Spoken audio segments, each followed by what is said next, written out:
Good evening. It is Friday night, and it is gaming night for our little group here.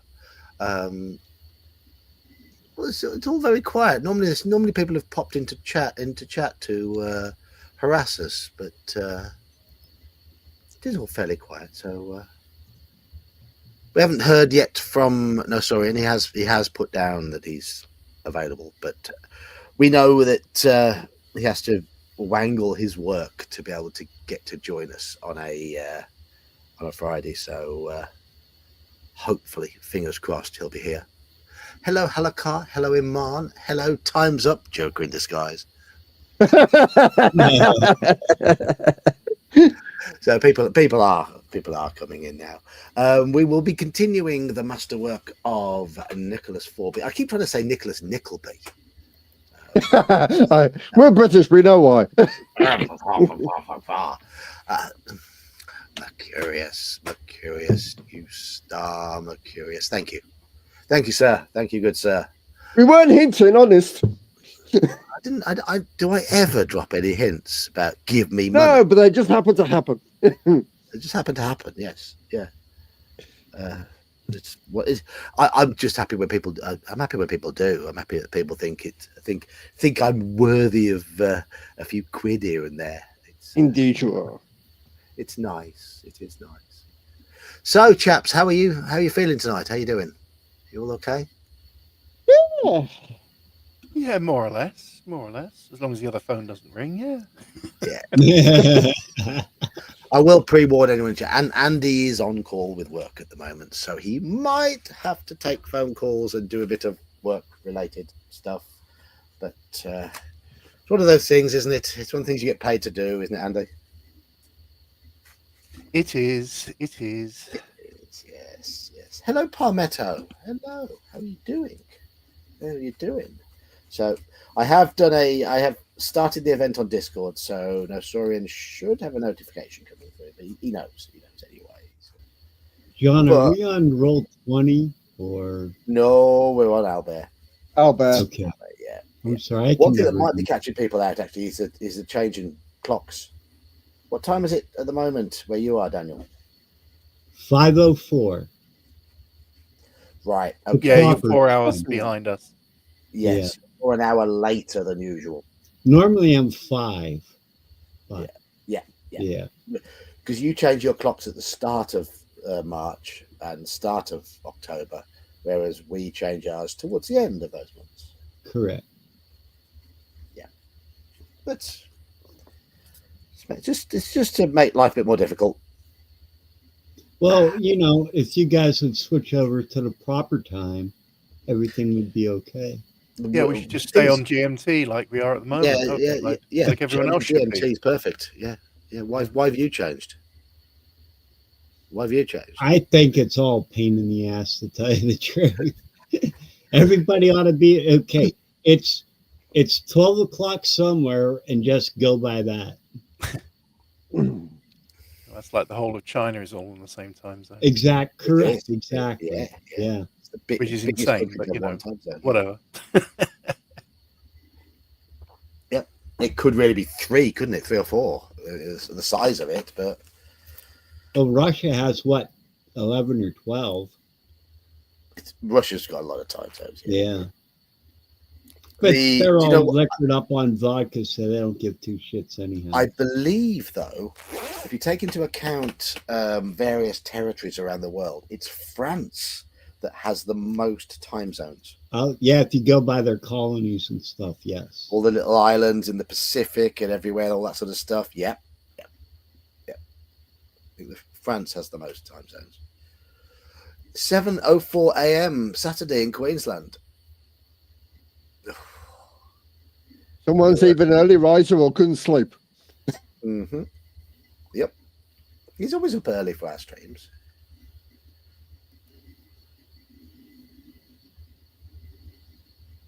Oh, I gotta do this. I always fight with this. Why? So, I will be watching Discord to see, to spy on Nosorian's online activity. You can tell when he appears. Why? He's changed his name in Discord as well.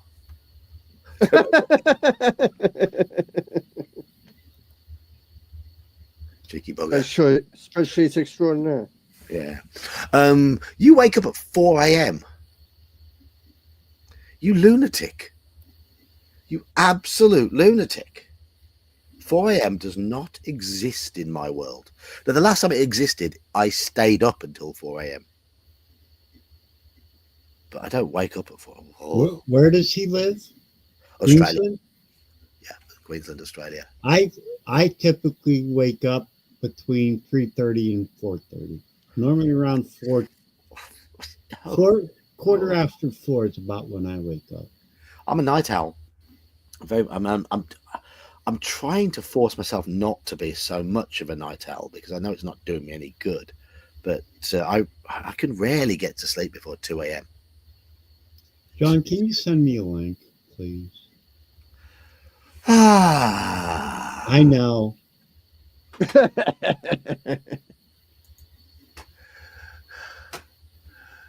Albert Rodeo copy.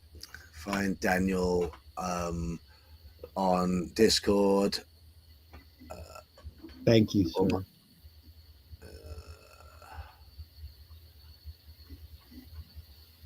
There you are.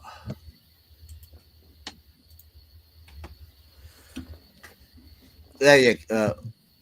Oh no, has that gone to? Yeah, it's gone to you. Yeah, it has. Yeah. Yeah. Good afternoon, Jeb. Good afternoon or evening, if your clocks were right. If your clocks were correct, you would know it was evening. But yeah. You all insist on having different times to us. Go on, no, sorry, and log on, fella, log on.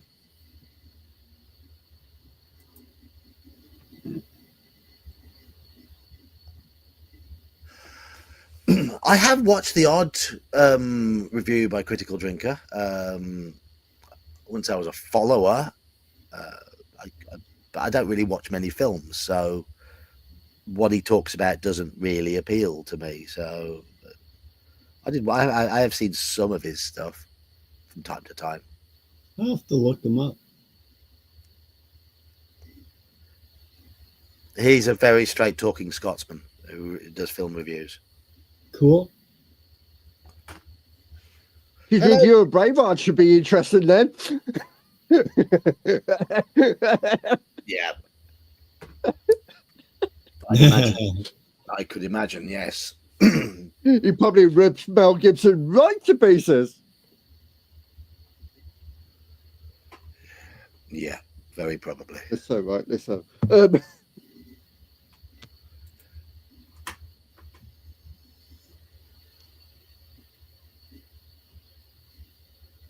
Can you all remember where we got to last week while we're waiting for our Mexican chum to show? Apart from my grand arrival, and that's where we left it. No, you were in the library. More or less. Yeah, you were reading up on the Green Man in the library, weren't you? Yes, I was. Yeah. The rest of you met up with young George, who has a bit of a dodgy, bit of a horrible head cold, but he has a taste in books that his parents really don't want him to read. Yes, I seem to wait when you had that conversation. He likes his gothic horror literature, but yeah. And you found the secret passage through the house. Found that it links to the stables, and contains spy holes into various bedrooms. Found it had Not weird whatsoever. No.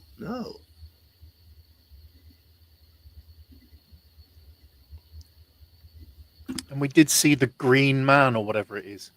Oh, you did, didn't you? Yeah. At the window. Supposedly. Yeah.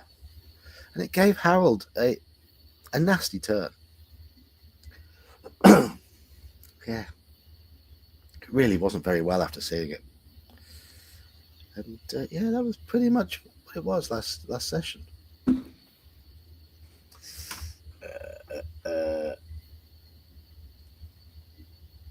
Still no sign of him appearing. Of course, he could have turned his online status off like I do. The reason I don't have my online status showing is I used to use Discord to play a lot of Mafia games. And you don't want people seeing when you're online, because they will use that to try and determine if someone's online during a night phase, it'll be used against you. So I don't want to be seen being online, whether I was good or whether I was bad in the game, because I didn't want to be edited a little bit. Yeah, I didn't want to see, but didn't want to be innocently browsing other Discord servers and then suddenly accused of being Mafia because I was online during a night phase. That sort of thing. Yeah. Even though it was against the rules to metagame like that, people did it. Of course they did. In addition to seeing the Green Man, we followed the passage and it came up in the stables, didn't it? That was the other thing. Yes. Yes, you did. Yeah. Yes. And it was towards the end of the morning, wasn't it? On the second day. After a very simple breakfast, yes. Very simple breakfast, yes. Yeah, they've gone to see George, and the last thing I have is Percy and LG questioning George. Peter and I, as in Walter, go to the library because we've got 2 more sections of books to explore. Okay, yes. I think that's right, anyway. Have indeed. Have indeed. And of course, you were told that they're going to have that everyone in the house is going to have a feast as soon as Harry's asleep. Oh, yeah, cake and things. Yes. Yes, cake biscuits. Yes. Yes.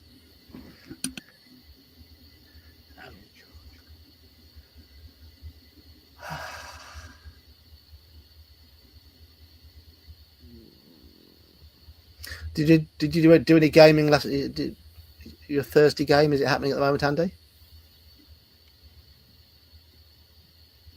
No, I'm not playing. There are games running. I probably will be playing in, where the hell are we? March, April, May and June, and I'll be running in July and August. Right. But I did run my 5e session at lunchtime with my 3 psychopathic players, and that was a bit of fun. Any chance of tempting them to play something different? We're talking about a very interesting Cthulhu, I've got to admit. So we'll see where we get to with this, and then say, would you like to try a little bit of insanity? Because they seem to like the idea. Good. Yeah. Good. You'll make proper gamers out of them yet. Oh, they're not too bad. And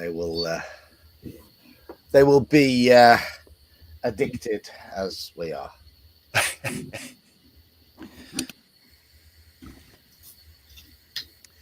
Yeah, I think improvising a large plant pot or a planter as a weapon was quite good fun. Because trying to carry it along and hide behind it didn't work. That was very, when you told me that, but the other way, that was very highly thought of and very typical comedy stature at the same time. But yeah, I'm sure I saw it somewhere in good something along those lines in classic comedy somewhere along the line. Yeah.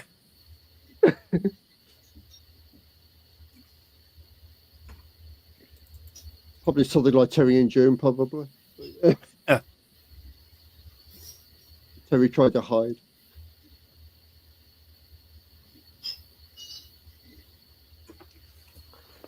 I'm gonna send a quick message.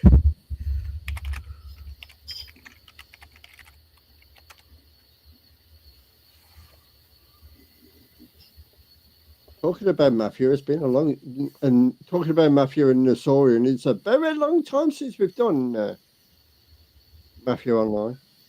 It is. It is. Last time I tried to run it, we weren't able to get enough players because you need a lot of players for it to work. Mm. You need to get a session where you've got about 10 people, which is difficult to do when so many people are in all over the world in different time zones. It is very difficult to do, but we'll see. We'll try again in the future.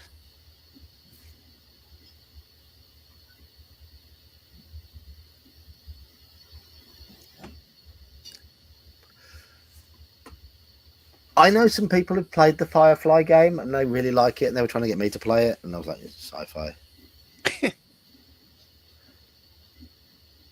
But it's sci-fi.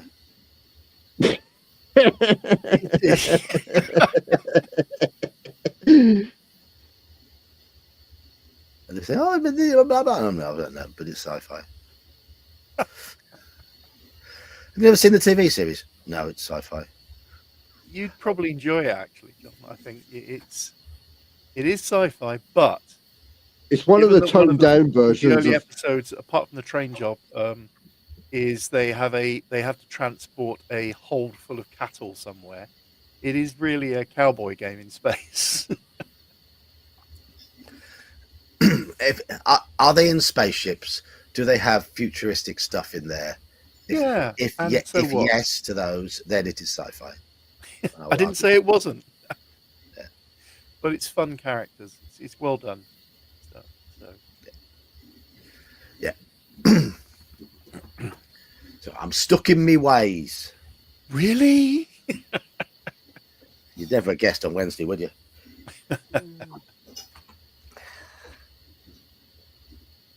I know what I like, and I like what I know.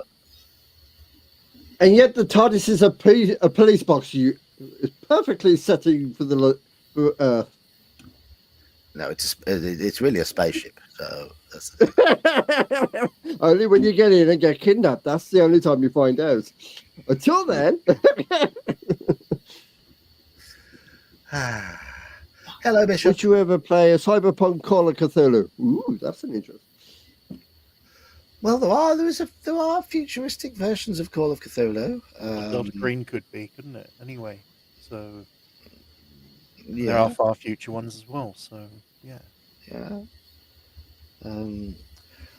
One of the reasons I like Call of Cthulhu so much is, and particularly the 1890s and modern day settings, is that I know so much about that sort of time period as to make it feel fairly authentic, and that's key.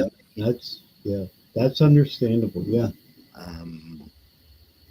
And I like to make my games feel authentic. I don't go with the batshit insane technology or anything like that. It just I can't get my computer to run, let alone think about something like that. As soon as I hear techno babble, I'm like, nah. My it's blank. I mean, I know we've had this discussion before, but I mean, fantasy games are full of techno babble, effectively. No, they're not. Yes, they are. No. Sword, Warhammer, battle axe, and all the magic things, and all the monster names, and all that. Come on. Which are mostly a load of those are derived from. Well, they say what they are, and monster names are often derived from mythology and other languages. I know, but there's still a lot of things in there that are dodgy in that sense. No. Thank you for that. Anyway, Mercurius. Thank you.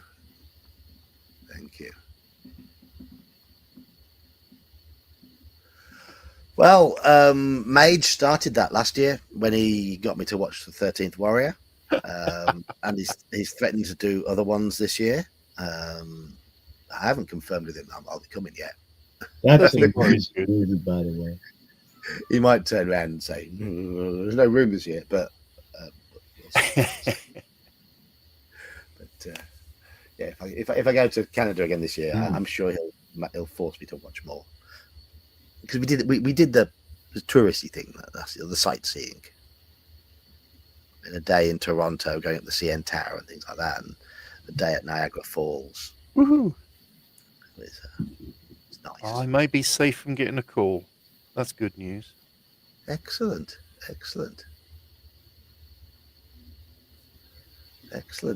All right, I haven't heard from our Mexican chum. He has appeared online. He has turned a device on and appeared online. Oh, there's a message. No, traffic. He's just got home. Okay. Okay, so guessing he'll be with us. Jimmy, stuck in the enchiladas.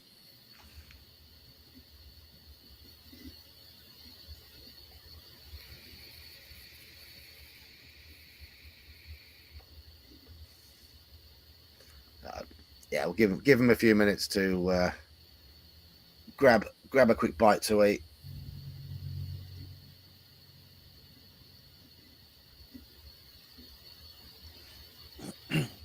Have they changed their clocks in Mexico as well? It depends where he is. I don't know if they changed them, but I just did a quick check, and he's either, I think it was 4 hours behind or 7 or something like that. He's 7 behind, I do believe.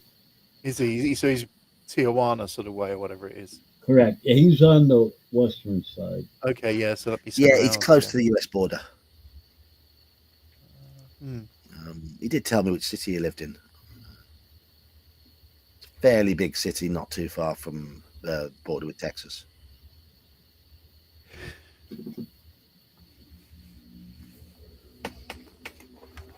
Hence traffic. Mm-hmm.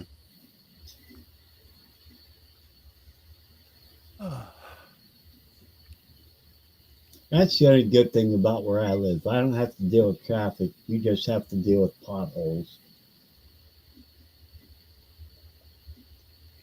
And the occasional elk or bear in the middle of the road.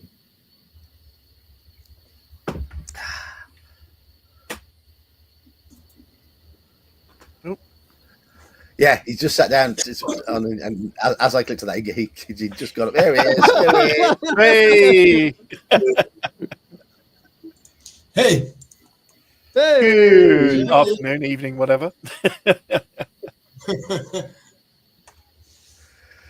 so we're all here. We sorry are, for the yes. slide. I thought I would be on time. I got out of work like 2:15, but it took some time apparently. Yes, no worries. Just give you a moment or two to. Dan's not here yet. He's been here. He's been here. Okay. Dan, you there? I'm here. Oh, you're there. Yeah, you There he is. Yeah, he is. Yes, he hasn't got his. What's up, Jerome, Yeah. Andy? Hi. There he is. Got his camera on. There's living proof, whether you want it or not. Well, living is it's debatable, isn't it? Yeah. In living color. I have not met my alcohol content for the day, so we'll see. Right. So we did have a little recap of last time. You had a good chat with Connie, the maid. You discovered the secret passage. You chatted to George, found out about his liking for horror books that he sneaks into his room and reads and puts them back without his parents knowing. Your fourth member of the party, Peter, turned up, had a poke around the library and found out some information, just sort of general information about the myth of the Green Man. And of course, you saw the Green Man out the window.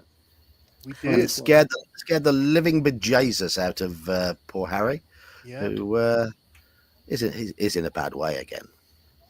Yeah, and We- we told our recently arrived friend that we saw this man, right? That we Supposedly saw it, yes. yeah. So we begin at the end of the morning of the second day. Once again, it is a red hot summer's day. There hasn't been rain for some time now. You're all having to unbutton your collars, roll your shirt sleeves up. But there's no escape from the stifling heat. There's not a breath of wind, not a cloud in the sky. The staff are flagging. It's difficult to work in the kitchen, to clean in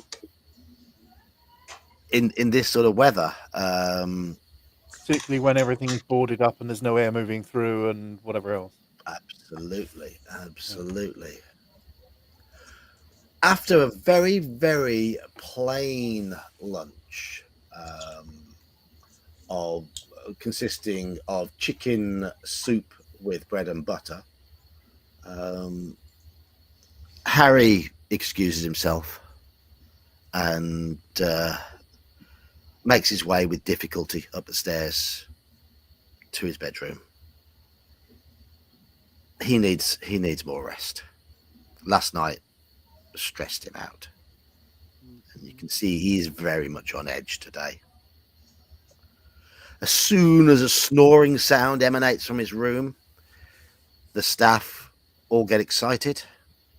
Betty runs into the kitchen, gets a large cake tin out, and starts cutting slices of fruit cake and handing them around.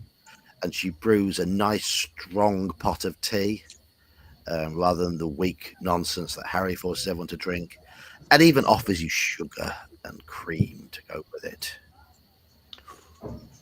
It's a good job we're men. We can have 2 lumps. Yeah. Gertrude selects the largest piece of cake, heads over to Percy, and passes it to him.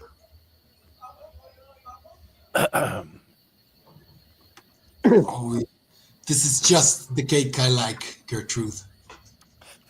Of course, it's Betty's speciality. And while I accept it, I slightly look over at Harry. Harry's gone to bed. Oh, This Perfect. cracks me up. Yeah, Walter's sitting very upright and looking with he's got the tea in his cup in his hand, and he's looking eyes back and forth between them. yeah. Well, then I look at the peephole that we discovered through the secret passage. My name at work is Harry, so every time you guys say that, I'm like, why are you talking about me? Your name at work is Harry? Yeah, that's at work. They call me Harry. Okay.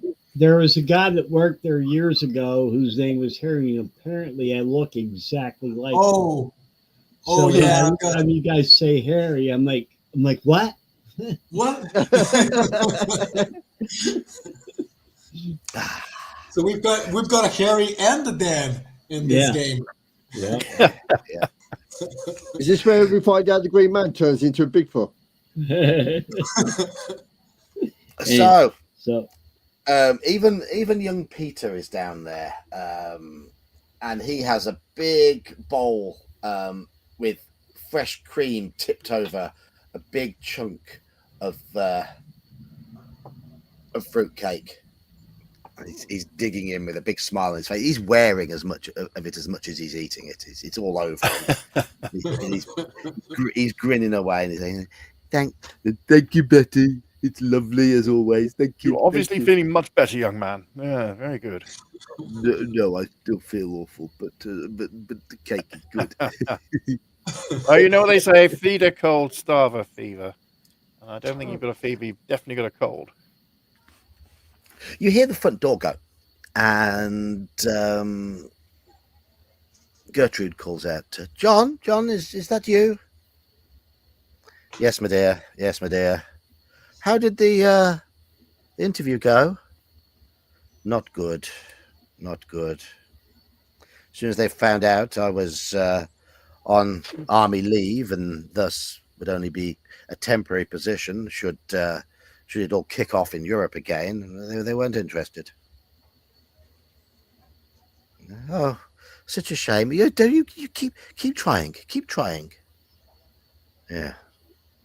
John, old boy, what sort of job is it you're after? I was just looking to get a job at a school in London. With the army background and fitness and what have you. I thought I'd make a good physical exercise instructor. Rugby and cricket with the boys. Yes, of course, I see. But I was told them I was happy to relocate to London, and I wasn't looking for a particularly excessive wage or anything like that. Of course, with the army background, I'm familiar with coaching, teaching new recruits. So I thought it'd be good, but no.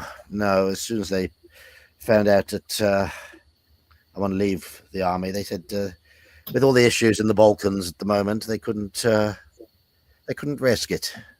Mm. They wanted someone they could rely on to work for a number of years. Yeah, sure.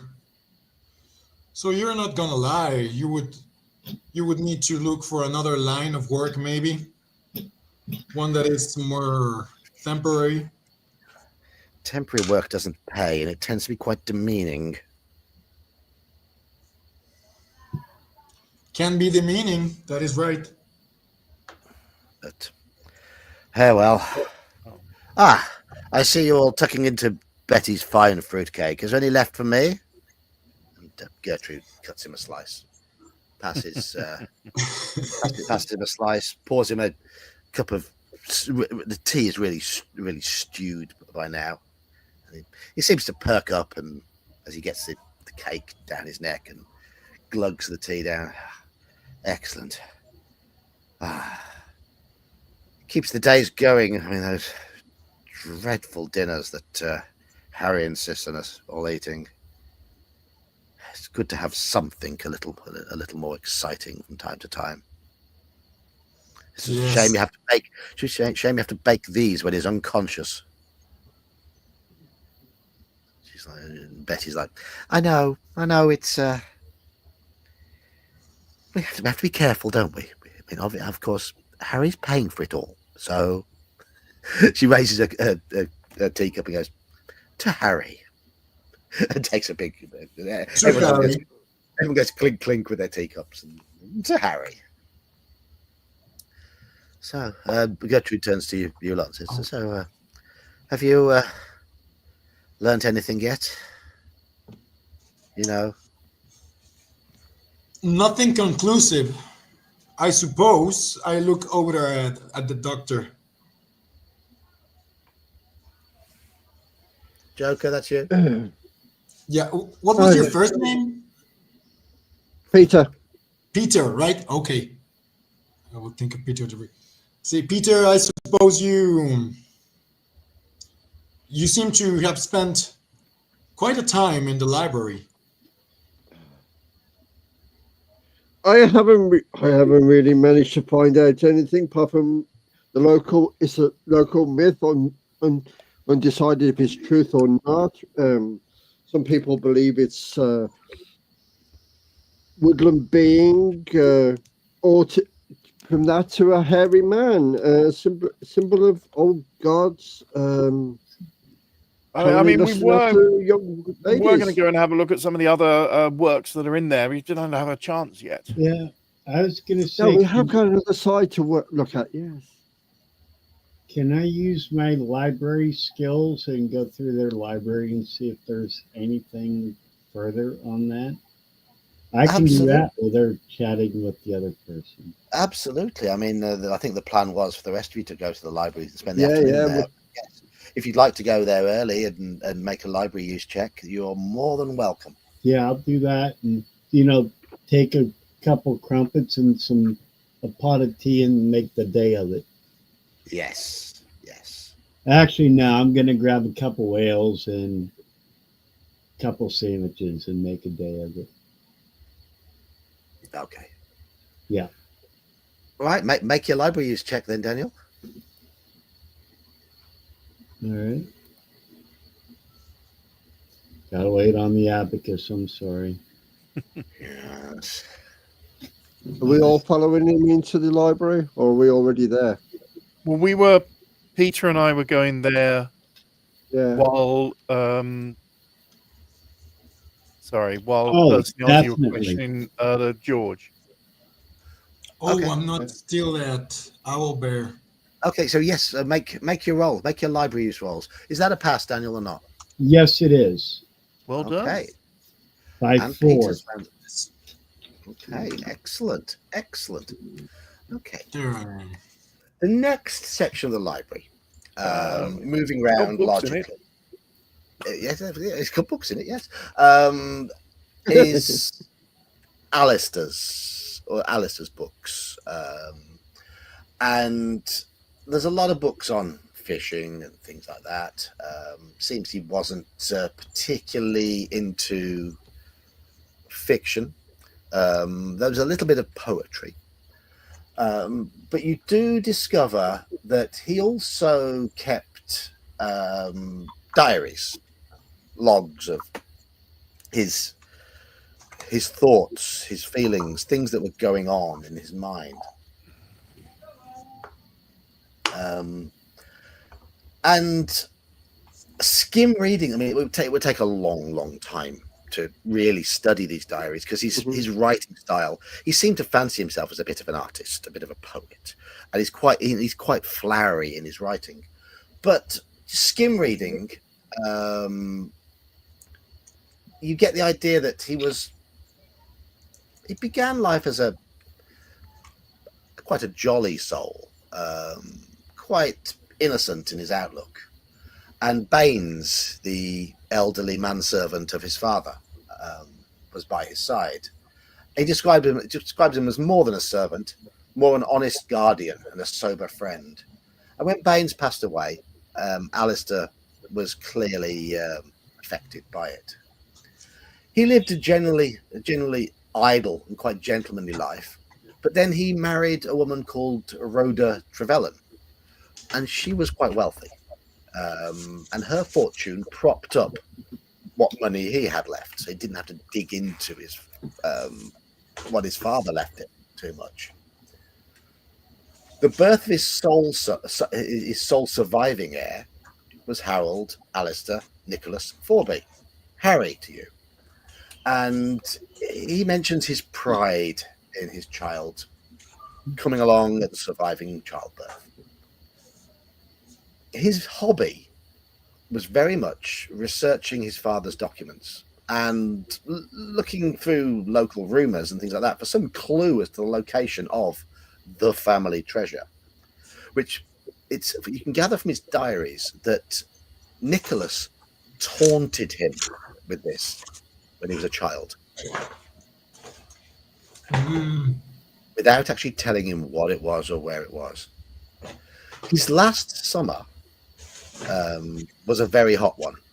He dutifully records that such a drought has not been seen in this parish since his father's death. The heat seems to have gotten to his normally steady nerves, for he records a series of small incidents which gave him a sense of a real nervous foreboding. His wife had frequent consultations with a young doctor by the name of Jeffreys over trivial concerns, and it seems that he felt obliged, for morality's sake and prudence, to forestall the gossip of the neighbourhood, so to forbid any further attendance by the doctor at the house. So it seems he believes his wife may have been having an affair. Alistair also suffered a series of dreadful headaches that kept him wakeful, together with the oppressive heat, until he truly wished for death to relieve him. The night before his death, he mentions that all the dogs in the district were restless and uneasy, keeping him awake with their constant howling and baying. On the night of his death, his last entry, he mentions that he walked around the house propping open all the windows so that a breath of air might relieve the heat. He then retired to the library to write this last rather excited diary entry because he had discovered a hitherto overlooked cache of documents, and he embarked on reading them at once. That was his final entry in his diary. And this was what, about 30 years ago? Yes. 25, 30? So Dr. Jeffries, who's in the village, is the same Dr. Jeffries that was seeing to Yes. Alistair. Okay. And it's the same Dr. Jeffries who's seeing to Harry. Yes.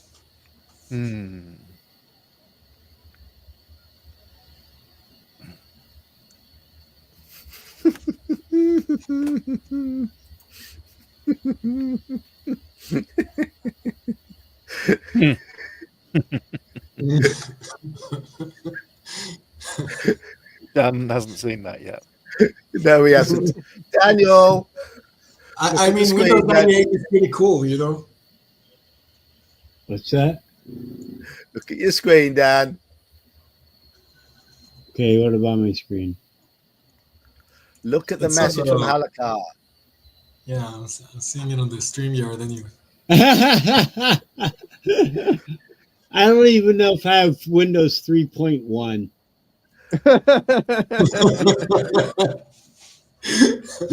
They make watches with better stuff than my computer has. Sorry, I'm trying to figure out dinner with the wife. No Sorry. worries. No worries. But yeah, no, Don't worry. that would be nice. Alongside, Improve my computer. alongside, Maybe this is it. I found it. Yeah. Found it. alongside Alice's diaries, you notice that his wife has also written some diaries. And a skim of those, I'm going to need an English roll to decipher these because she has written in a very sort of terse shorthand. Oh my God! I've got such a high English score. That coming from you is kind of ironic. Let me see that. I pluck it over and roll with my incredible English score. And that's a pass. I rolled a 53. I've got a score I got a of 51. 51? 51 out of 85. Yeah. You're all very well educated, so I did expect you to pass Indeed. those ones. Right. Rhoda Forby comes across as if she was like a very business-like woman. Her diary is very terse and it's very little elaboration, but it mentions social visits and business calls.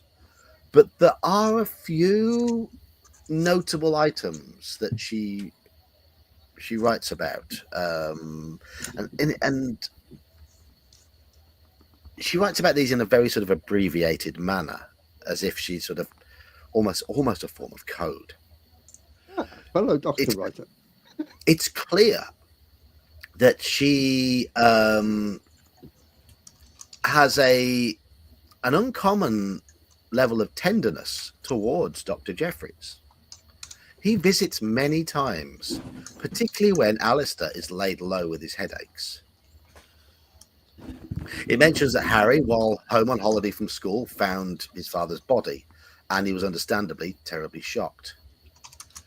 Alistair died during that hot summer and was interred very quickly, and Harry did not understand why his father couldn't be buried in the churchyard. Rhoda also mentions a document that she found on Alistair's desk after his death. And rather than destroy it, she sealed it in an envelope and gave it to the man she trusted most in this world. Jeffries. Harry suffered greatly from the heat at the funeral. He was rushed to bed afterwards, but that night he started crying that a green man was blundering about the house trying to get in. This nightmare was the first symptom of the near-fatal brain fever that overtook him. Rhoda sacked the housemaid, having determined that her careless gossip about Nicholas's death had scared Harry. Rhoda then planted the rose garden in the front of the house in her husband's memory. The last note of sentiment in the diaries, which then returned to a strict recounting of business and social calls.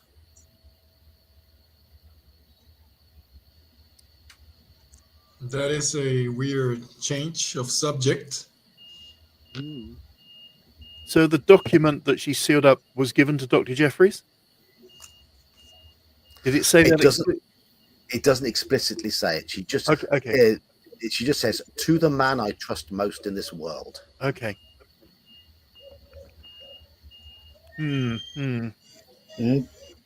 Implication implying that is in. I don't like to cast aspersions. It's not the done thing, is it? No, I think we have to talk to this not. Dr. Jeffries fellow.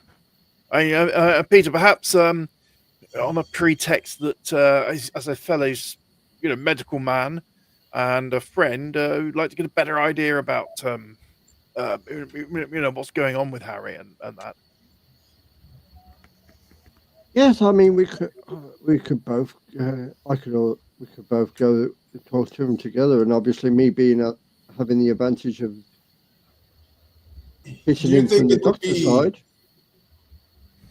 Do you think it would be shady if we went by the bunch?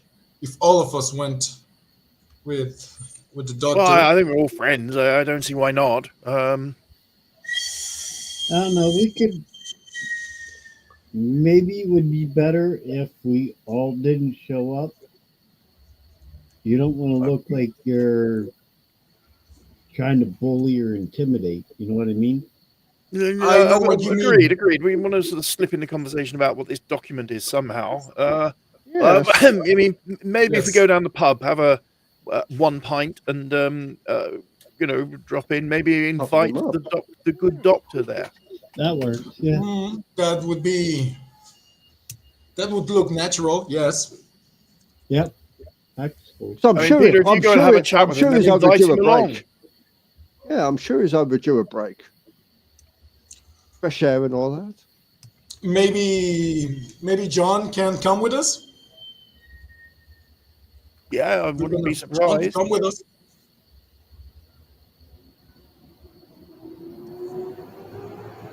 I mean, yeah, you could ask John to join you if you wish. So why don't we do that? We'll all go down to the village, and Peter, you pop in, see the good doctor, or the not so good doctor, or whatever he is, and we'll go to the pub and await your arrival. Yes. Yeah. Doctor what? Okay. And yes, John's happy to come with you if you wish. Yes. Yeah, I will invite him over. I think quite enjoy a stiff drink after the stress of the last 24 hours. Yes, I'm sure one is overdue. Calming of the nerves, as they say. Gertrude tells me that Harry had another episode last night. Yes. Well, it wasn't the best of nights. Shocking. Night after night, by the sounds of it. Well, it's a lovely day for a stroll, is it not? And we won't even need a coat or a hat. No, that sun is definitely coming out and letting us know. Yes, you're right. Well, let us go. I have to ask. I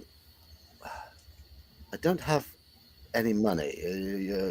Don't worry about that.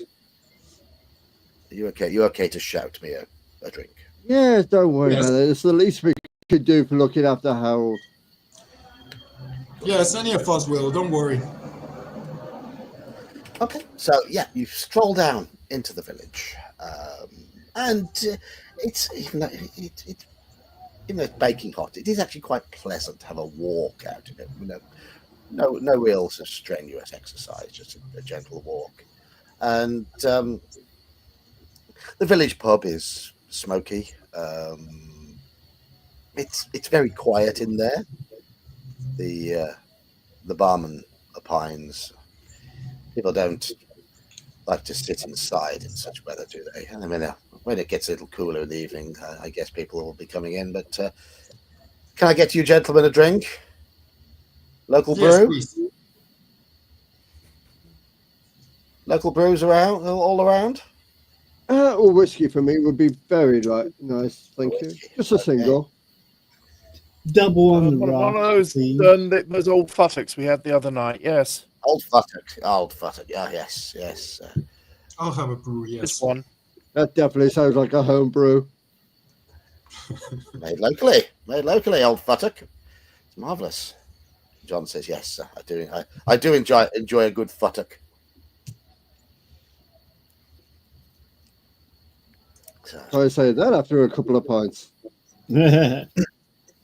obviously, with everyone else having larger drinks, Peter, you will finish your drink first. Did you say you were going to go over to the doctor's? Well, you presume I finish mine first just because I'm having a whiskey. Yeah, I'm a yes. gentleman. I know how to drink it.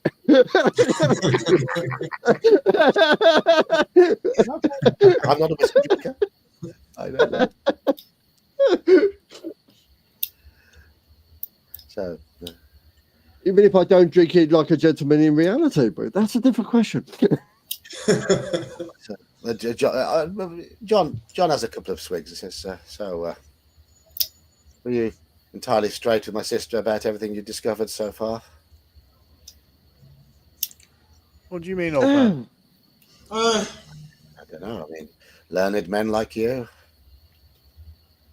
I just assumed you'd have made little progress. Well, We'd like to Lee- think we have, but there's a lot of loose ends than any connected that we can think of. Very loose ends. Yeah. what do you think yourself, John? What do you I make of don't it? know. I think he's seeing things personally. You know, You That haven't means you've seen never this seen it. green man then? no, I have not.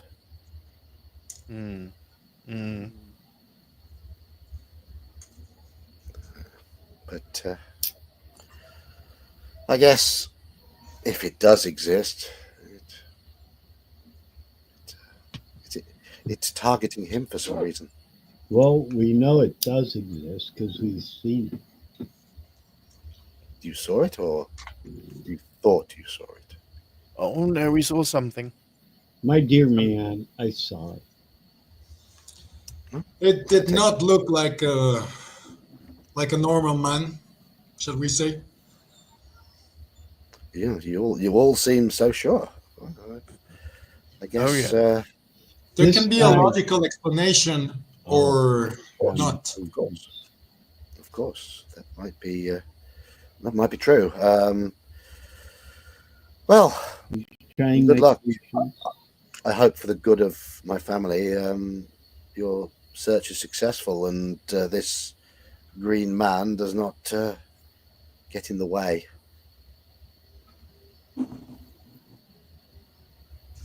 Bottoms up, our eh? search- I'm not sure if we were looking for this supposed treasure or this green man. I mean, if I'm honest to you, John, I'm starting to think more. I'm starting to believe more in this green man than in the hidden treasure. So I notice you say supposed treasure. So yeah, it's just that the family have always been so certain that there's something hidden. Well, with Always. that and with majority of the place fearing the woods, You think it might be hidden there? well, we saw something. Well, John saw something from that night running in the woods area. Didn't you, jolly fellow? Well, that's where it went off to. I mean, keeping voice down here in the pub, don't let the locals get wind of this because you know what they're like. Yes. No, we definitely saw something last night. Harry got upset. He cried out. He thought, "Oh dear, what is it?" But then there was something at the window. There was something that was very big and tall and strange looking, and it went off into the woods.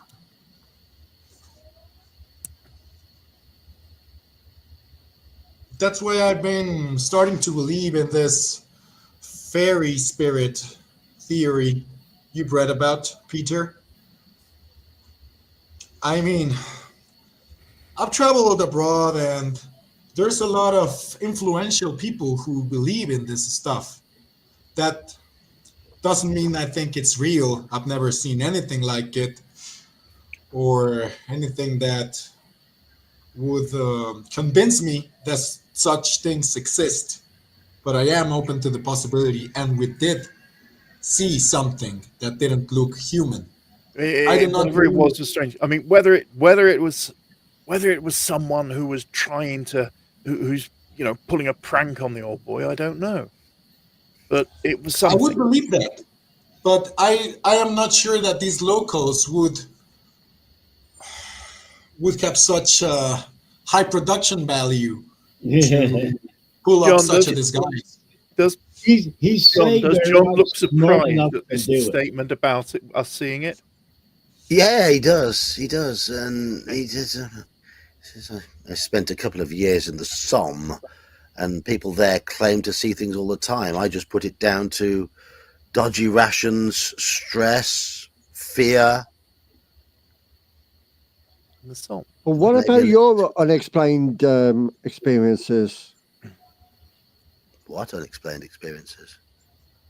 Oh, you've been to some. You obviously probably experienced what they think, but obviously you half-ash theirs. But what about your own misunderstandings or can't comprehend, like what they say they've seen or What do you mean? Song. footsteps? I look. Footsteps you have you think you're alone in the house on your own, and footsteps. You know how empty hospitals can be for hearing. I don't No? believe I've had any such experiences. Not that the mind can recall at the moment. I mean, I haven't been at my brother-in-law's house for very long, so I'm guessing. I mean, maybe I will see this thing when if it should it appear, but it hasn't revealed itself to me, and I always I kept a level head when I was at war. That's what kept me alive. Which wasn't the You know? song, was it? As they say. I don't He suppose was. you've kept a. I don't suppose you've kept a diary while you've been looking after Harold. I haven't been looking after Harold. That's the thing. I'm only staying at the house temporarily while I'm between work. Well, yeah, but a man of your standing, obviously, comes second nature and curiosity. Why would I need to keep a diary? Doctor's notes, interesting findings. Yes, like a log. Look, I'm an army officer. I have no need for diaries. Hence, you would keep a log. Yes, as At an work? officer, I guess. At work, maybe, but not at home. That's a start. Yeah. Are we having another drink? Yes, of course, please. Excellent. More futtocks, please, barman. And would you like another whiskey? Yes, please. Very well. As I said, I don't have any money here. It's most embarrassing. Don't worry. Sorry about that. Got your friends here. I'll cover this one. Cover this round. Thank you, Percy. Thank you. I'm fine. I'm still sipping this one.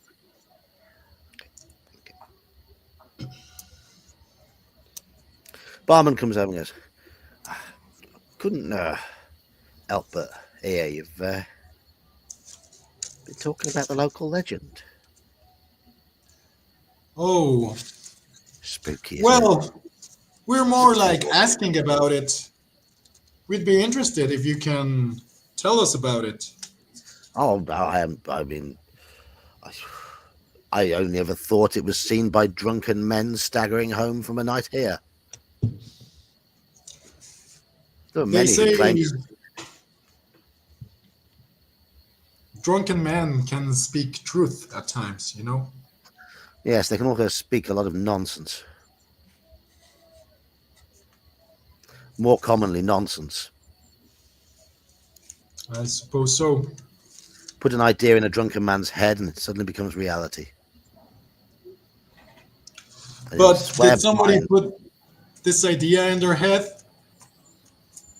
Or did they came here with the idea already in them? I don't know. I don't know. But I'll be getting some more futtocks for you then, and more whiskies. Not for me. I'm all right on this one, thank you. Okay. No, never mind. Never mind yours. So yeah, three futtocks, 2 whiskies. Excellent. He goes away, Yes. and he gets your drinks, and he stands at the bar. He's puffing away on a cigarette, and looks quite bored. You're the only customers in there. That's kind of sucky. Yeah. Maybe the time.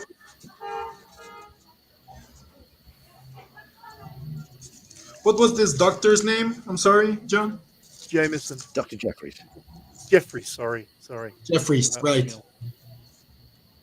Sorry.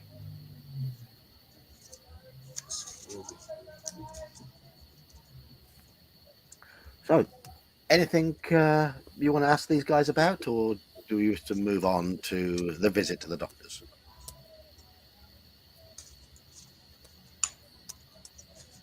They don't I see. they don't seem to know much. Yeah.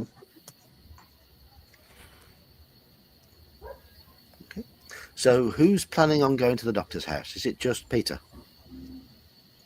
I think at least Peter and Algernon should go, at least. Yeah, I agree. Okay. So you finish Maybe your I can stay at the pub with John, or maybe we can check some other place out. I wonder if the vicar's about. Anybody want a cat? Cat? Vicar? Church is run down in this town. There's no. He is. There's no standing vicar. Yes, there is, but he'll only be here 1 day a week. Ah, unheard of. What day would that be? Ungodly! No, not my character. It's Sunday, of course.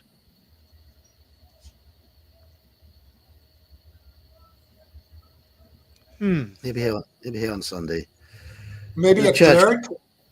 The church could do with a bit of renovation.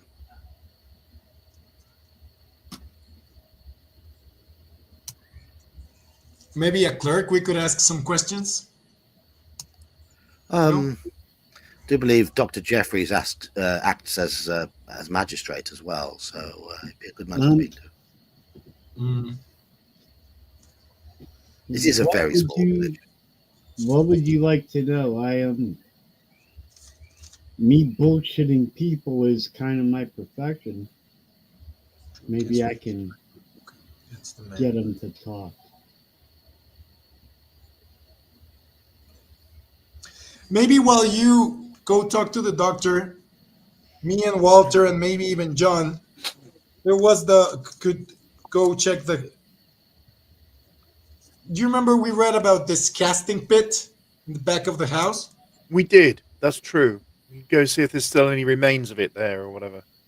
Yeah, I think we didn't check if there were any remains of the casting pit, because of the mystery of this new technique they had learned for the statues, right? Yes, yes, yes, yes. We can go and see if there's anything there. So we'll head back to the house then, while LG and Peter go and have a little chat with the doctor. Yeah. So Algie and Peter head over to the doctor's, and a sign proudly proclaims this is the residence of Dr. Jeffries, and he lives and works here. It's one of the most impressive houses, one of the most impressive buildings in the village. It and the pub are both quite extensive, quite old buildings, and the gardens are very well kept. He's sat out on his porch. He is puffing a particularly foul-smelling pipe, and you see that he's a bearded man, large of stature, large of waistline, in his 60s, and he looks to be rather well off. He sees you approach. He's oh, good morning, gentlemen. Good morning, good sir. Hello, doctor. No need. I mean, are you here for professional services, or is it on some other business? Only I thought I'd take this afternoon off. I had no patience this afternoon. Oh no, far from it. It's definitely a relaxing afternoon. It's just Excellent. Good. I don't believe we've been acquainted. Oh no, my name's Peter. Sorry I forgot to introduce myself. Hello, Peter. And this is my friend Algernon. Algernon. I've not seen your faces around in the village. Why is it you've come to see me? I mean, do I know you from somewhere? Oh no, the strange thing is we've come to see an old friend. We have a yearly meetup and he hasn't been meeting up with us for the last 2 years, so we took it on ourselves to come up and see him. It's a little worse for wear. Well, not in good health. Oh, I think I know who you're referring to. Young Forby, is it not? Yeah, that would be the chap. Yes. Yes, I have spoken to his wife many times. Strange matter. I remember when... What's your feel on it? What's your take on everything? I remember when his father suffered from the same ailments. And most bizarre. Dear Rhoda was at a wit's end. It's very difficult to treat. Didn't respond to any regular treatments. I tried to reduce the pain. Nothing seemed to work, and of course, it all came to a head. No shocking. His wife was such a lovely woman.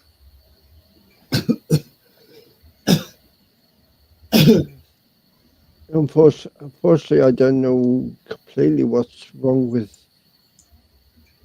Harold. I mean, obviously there's post stress and whatnot, and getting head round deaths are hard for anyone. I just wondered if you could shed any light on the last 2 years. It pains me to say. It pains me to say. There's nothing I found in various medical journals that match with the symptoms. I mean, I did look back into all of them. I believe it happened with Nicholas as well. And when I read about Nicholas, I had a feeling it had all the hallmarks of lead poisoning.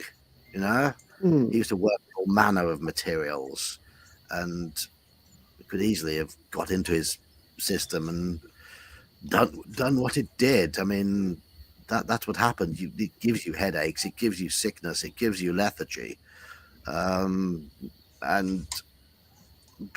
the issue is that neither Alistair nor Harold have worked with those materials. They're not artists. What did they do? What do you mean, what did they do? What was their living? Well, obviously, I mean, Nicholas built the family fortune with his artwork. Alistair would have squandered it with his gentlemanly behavior, as one would put it. But he had dear Rhoda to prop him up, and now I don't know what Harold and Gertrude do for money. So they Can't be a lot squandered left. away their lives. Yes. I mean, I wouldn't like to push my luck. I mean, Doctor, I don't suppose there's any chance I could look over any files you have or books or writings you have over the last 2 years to do with the treatings? I mean, yes, I can tell you about various laudanum and other things that I've tried. Nothing seems to relieve the pain.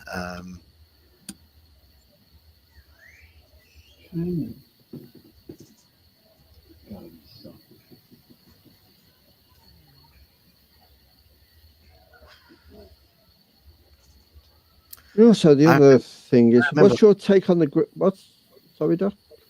I mean, I remember when I was treating Alistair, I tried the same things, and it didn't work. It's most peculiar. Are you going to ask me about the Green Man? It's all nonsense. Yeah, what's your take on the whole thing? It's all nonsense. Brought on by delirium. So I was delirious? What? You saying you've seen the Green Man? Well, Just clearly. asking. Had you been drinking? Not of late. Had you been Okay, suffering any maybe of stress? late, yes. Were you hot and bothered? Well, Only apart about you. from the strange weather this area has been having the last couple of days. There you have it. Heat. Heat can cause delirium. See, now I want to beat this person. You're doubting me? No, I don't. I don't Yeah. doubt. I mean, I guess that you believe. I guess that you believe what you saw. That's just it. You see something. You're sure you saw it. You believe you saw it. It doesn't mean it was actually there, such is the case with delirium. I mean, I remember. I believe it seems to panic Harold, though. Yes, of course. He's suffering from the same issues. I remember when I was trying to treat Alistair, the same thing was happening there. Right. Oh. Out Here of you go. character, how many of us saw it? Everybody but me. I came round the next morning. So we have what, 4 people saw it? I remember me and Walter were there. I think you were too as well, right? Yeah. Right. We saw it far away, but all of us did. Okay.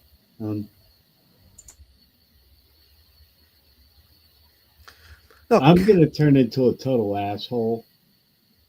And I'm going to speak to him like I speak to my 14-year-old son. You're telling me 4 of us saw something and we were all delirious at the same time? Are you insane, man? no, I'm not insane, and I'll have you. You're calling me a liar. I'm not calling you a liar at all. I'm saying that there could be a very genuine medical reason for it. If you had been talking about such a phenomenon, and I guess you had, then the idea will have been implanted in your mind. Then all it takes is a bout of delirium, possibly brought on by the heat, and your mind can then create those images. So I'm That's what I'm going to trying turn to say. around and wave to the others. So we all saw the same thing and we were all delirious. Why don't you tell us the truth?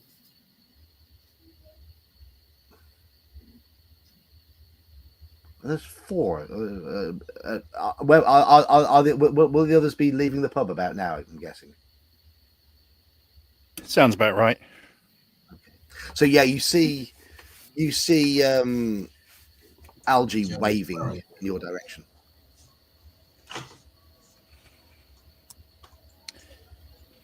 Hello. Oh, you must be the doctor. Yes. Oh, there's Very a helpful. group of four of you. Are you all saying you saw this green man? All of you? We did. Yes. How bizarre. How very bizarre. Could have been something else.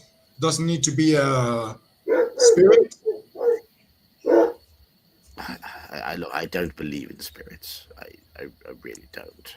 There must be a rational explanation for this. Please, come inside. And he Okay. invites you all Lead the way. into his front room. He's got the windows open. He's got little fans which he hands to you. Says, but these are genuine Chinese. You know how the Chinese women do the wafty wafty. Very pleasant. Passes you each a fan.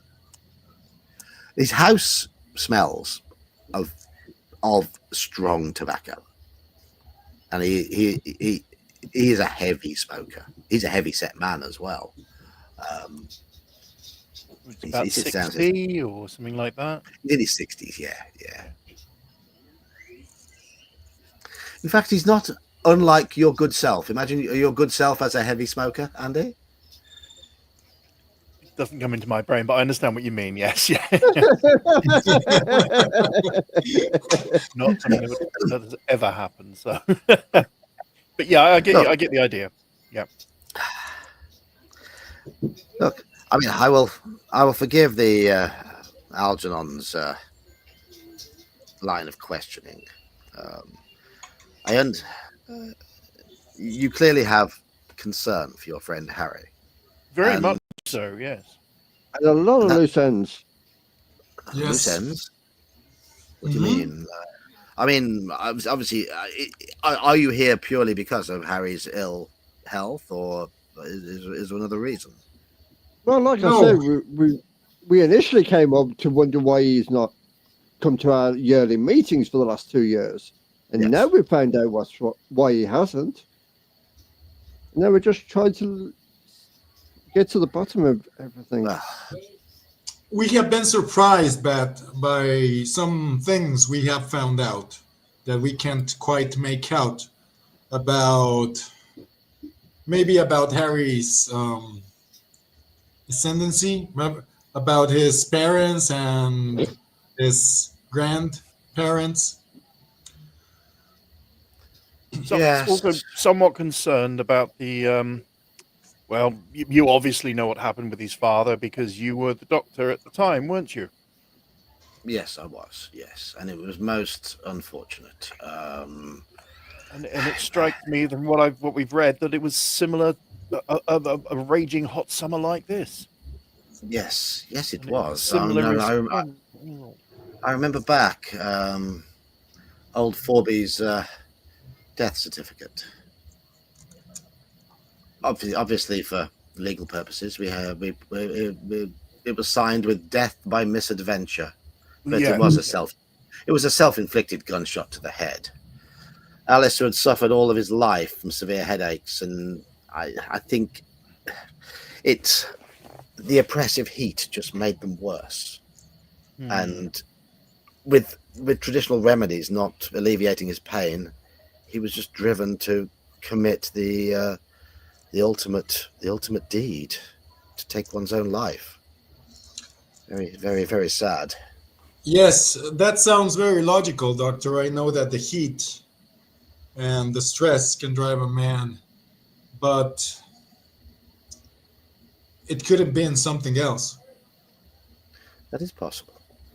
And as you say, um, Harry uh, and maybe even Alistair weren't exposed, let's say, to this poisoning you speak about. So, Do you think it was more of the psychological aspect than it's this possible. It's possible. circumstances? It seemed. Look, I never really thought into it all that deeply beyond my belief that he was driven to suicide by the pain. But I feel I can trust you, and I can see that you have you want to help your friend, and I am sworn to help. That is my job. Dear Rhoda, she gave me a letter soon after Alice's passing and asked me to keep it safe, and out of respect for her, I have never opened it. I feel now is the time. Might as well be. He goes over to a locked cabinet, pops a key in the lock, and opens it. And there's not a lot in there. It looks like old keepsakes and things like that. But he carefully picks up this somewhat browned envelope and passes it across. And you see how it is addressed to my dear Alistair. My dear doctor. Please keep this safe. Not let it fall into the wrong hands. And he passes it over to you. He says, oh, gentlemen, do the honors. Doctor, I hand it over to Peter. Okay. She's mostly the most well-read of us. I think I'm the oldest one in this. No, but yeah. Okay, well, I am going to paste you a handout into our Discord. Okay. So just bear with me. Sure. In general, or horror? There we go. And I shall read it out for you while for chat while this is Alistair Forby's letter. I found a cache of papers. I will not say where, save that through all my search the secret was before my eyes. I have returned them whence I found them, for my heart is sick with what I learnt there. My soul aches with a pain worse than that in my head. Now I know the truth of the green man of which the village... I can't read that next word. Beldames? Beldames? I don't know if that even is a word. Is it gossip? Old gossipy women? Oh, Beldame's Whisper. Yeah, the Beldames, I think. Yeah. Yeah. Let me see if I can... It's a word I've never encountered before. Village Beldame's Whisper. Now I know where my treasure can be found, and in God's name I wish that I'd never come to the conclusion of my search. I will investigate, if only in the hope that it be lies or deluded ramblings. I will go alone to shield the family honour, but I swear that I will go armed. Rhoda, if you find this, no matter what else it seems, know that I was, like my father, most foully and treacherously murdered. Signed, Alistair. Yeah, Beldam. So, archaic for an old woman. Okay. So the old women of the village. Okay. Yeah. So, Really? Belded? Beldam. Beldame. Okay. No, DAM.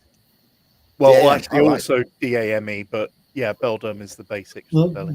that's just one of my favorite book series by David Adams. There's a character in there named that. Yeah. That's where it's come from.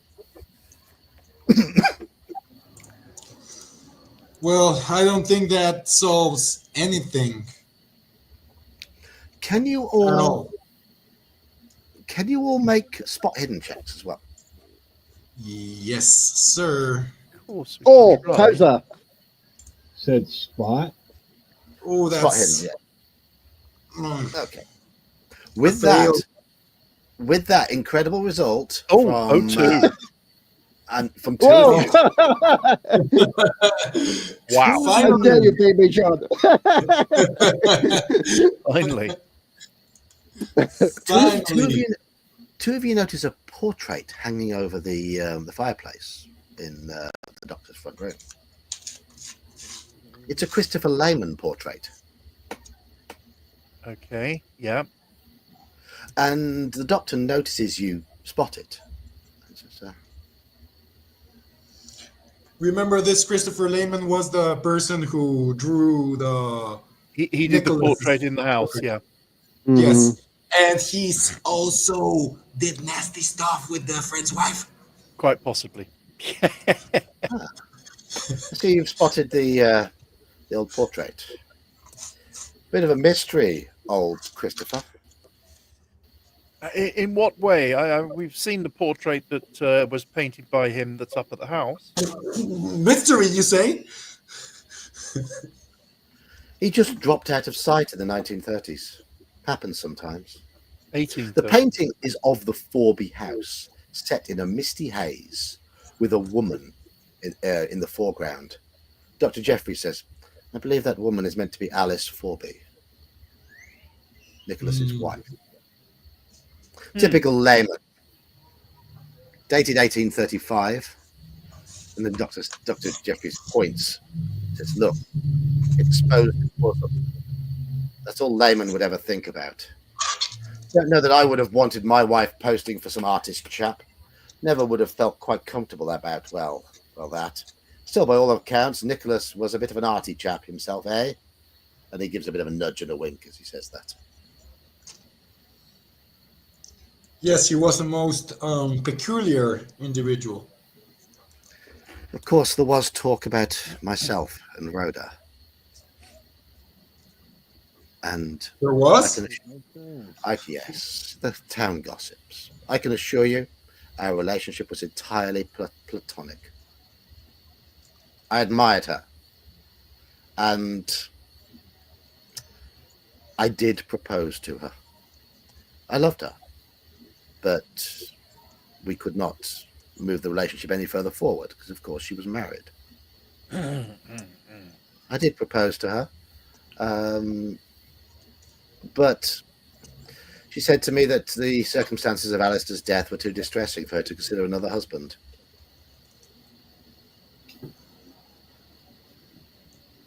We're talking affair? I did not have an affair. No, we did not have an affair. I proposed to her after Alistair had passed away. It was some time later. I thought the pain would have subsided by then, but sadly not. I believe you. It's the same, because to feel like you think you might possibly propose, the bond's got to have been closely heading that way. We had a bond. I do not doubt that we had a bond. But I respect the sanctity of marriage, as did she. Yeah, definitely. Yes, We could not help our that's feelings. reassuring. Reassuring.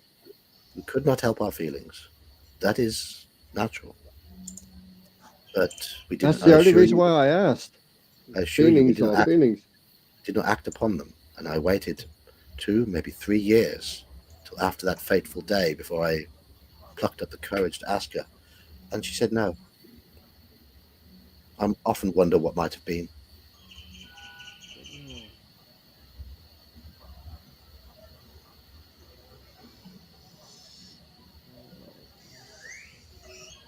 You see him go all wistful.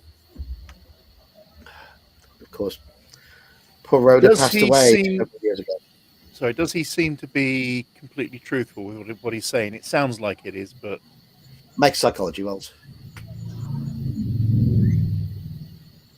but I've no idea. I think he could be telling a whole pack of lies. I don't. I I'm got not a good at two. psychology, but I'll try. Yeah, I am paying attention to him. Your own doctor entirely. Oh, You, I fumbled. two of you haven't. He Uh-oh. can't read it. Yeah. He can't read. It must be his bedside manner. I mean, Yeah. he's used to. Yeah. No, I don't know if he seems straightforward enough, but I have no real idea. But Joker, Peter believes he is speaking 100% truth. He looks, his feelings are genuine. Yeah. His body language and his manner all speaks of total honesty.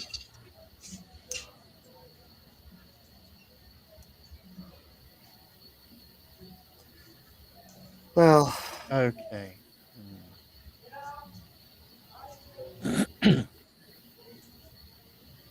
what can we do for poor Harry then? I mean, for Mm. years, this search for the family treasure, I mean, is it his way of soothing the hurt from the past?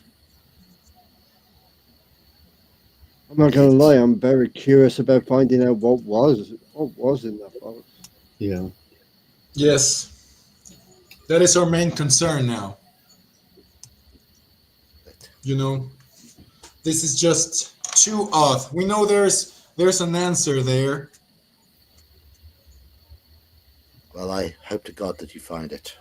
I hope for Harry's sake and Gertrude and all the staff Yes. of the hall Doctor, And- there is for Voda. something I'd like to ask you. Now that Yes. we're in the final stages of figuring out this mystery, what do you know about this artist, Mr. Lehman? As I already said, I think, look, he's a talented artist. He was a talented artist.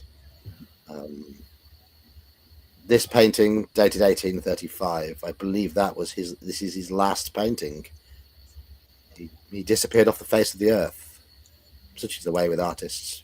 Flighty, Did you fly get by to know night. him? I didn't. Not. I mean, I was but a small boy when he was alive.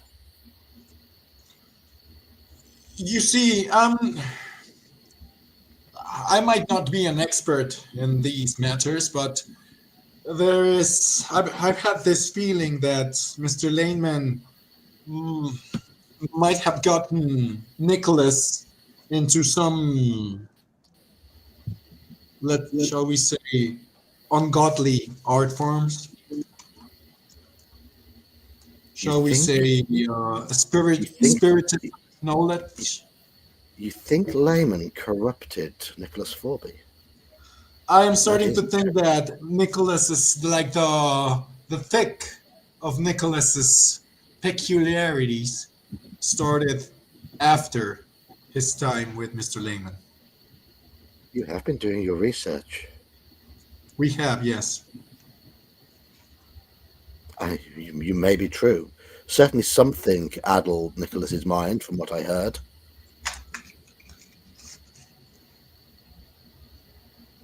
Of course, I was a young doctor in the early days of my practice back then. I had very, very, very few dealings with Nicholas. And I never knew Layman. He was last seen in the village in 1835.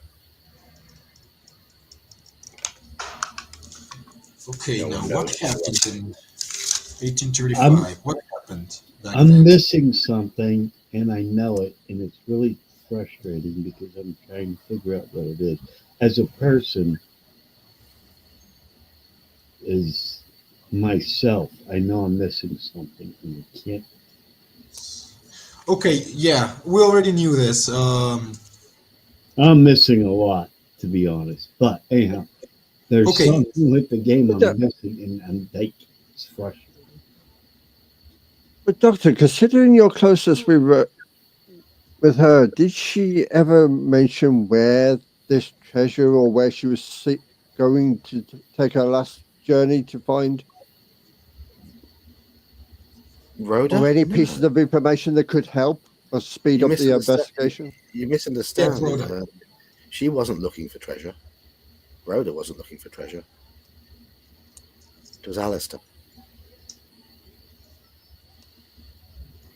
Well, Rhoda- I mean, what she found at this Isa, the notes that she spoke about in the letter. It was Alistair's letter. Alistair wrote the letter.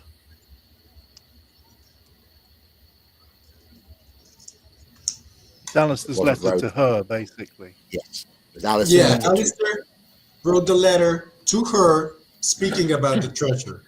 So there was something she knew. As far as I know, Well- Rhoda didn't believe in the existence of the family treasure. She was a wealthy woman through her own family and had no need for that. She thought it was a flight of fancy. She What was if the most treasure is not about wealth? Well, Yep, there's that thing. Why would she go armed if there's? No, She he didn't. goes armed. Alistair Oh, went he on. goes armed. He wrote the letter.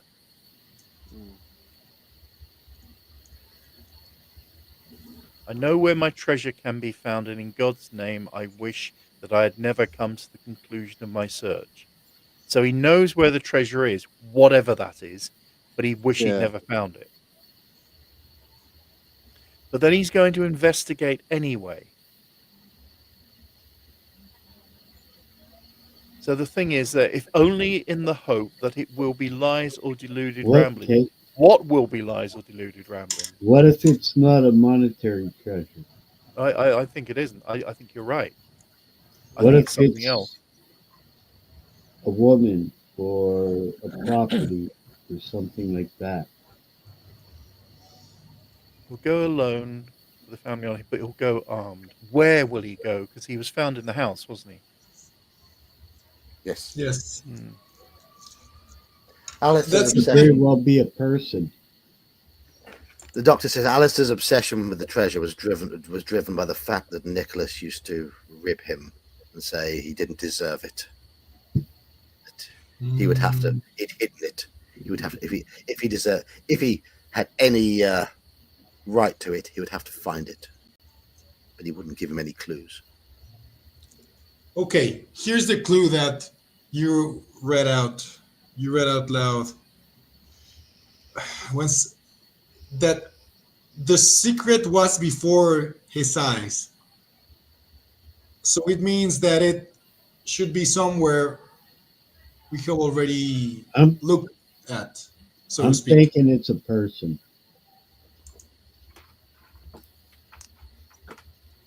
It could be.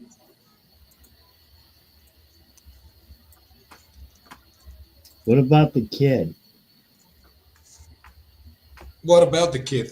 I don't know. The kid sees everything. He knows the secret passages and all the other happy horse crap. You're right. Now the kid did not. It also admit- might be a casualty victim. I mean, he probably knows crap most other people don't, and he doesn't even know that he knows what he knows. You know what I mean? Mm-hmm. He's an innocent Sort of. bystander just seeing stuff. Whereas adults can't move around and be unnoticed. The kid, everybody's like, oh, yeah, it's just the kid walking around the house.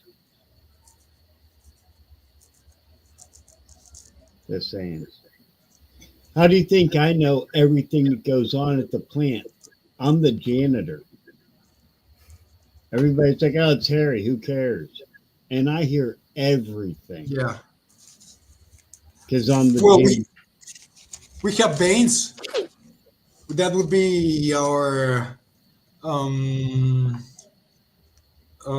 correspondence with that. He would be like the janitor of this place. Yeah, he just But- everybody bypasses him. He's unnoticed. Mm-hmm. Yeah. So the thing is that Baines said he hasn't seen either this green man or people trespassing. See, I don't trust. If we're talking about the same person, I don't trust him. The guy that talked I down don't. to us, I don't trust him. The guy with the dogs. No, that's Fred. Yeah. Oh, that's Fred. Do Right. do we know? Is the painter supposedly missing, or do we know if he's dead or alive, or just He presumed was last gone, seen in disappeared? 1835. So just before Alistair was born.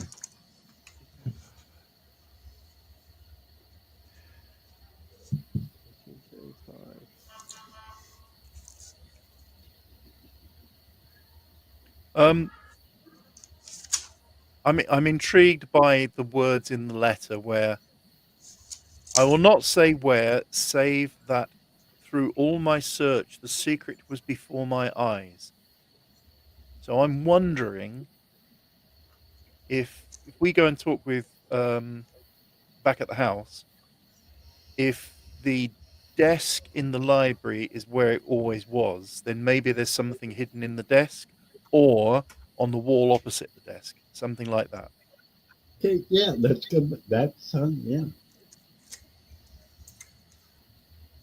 Let's go first. Take a look ourselves at a couple of things. Yeah. The desk in the library. The We've still got a whole Casting section check? of the library to look at anyway. yes. Baines became his limbs. The die solicit thee from darkness.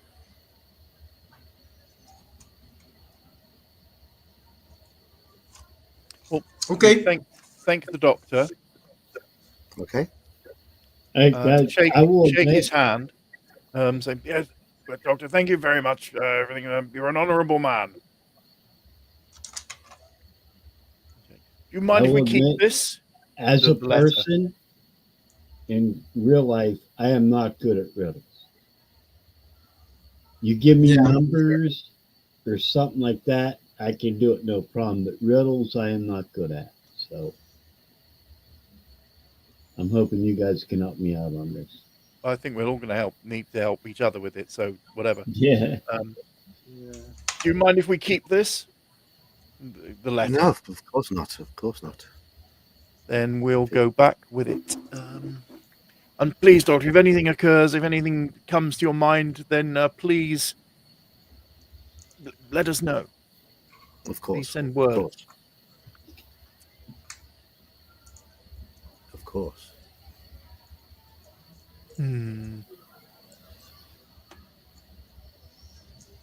Okay. We go back. Okay.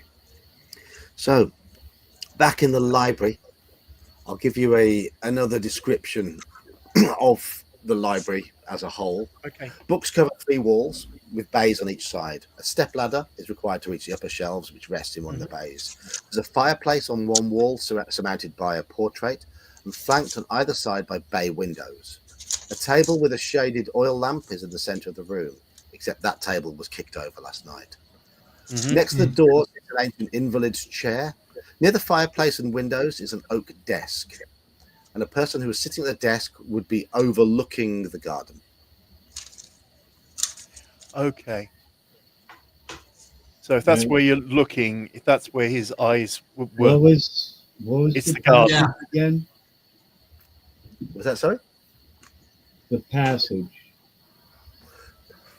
The passage was discovered by twisting one of the books, wasn't it? No, I mean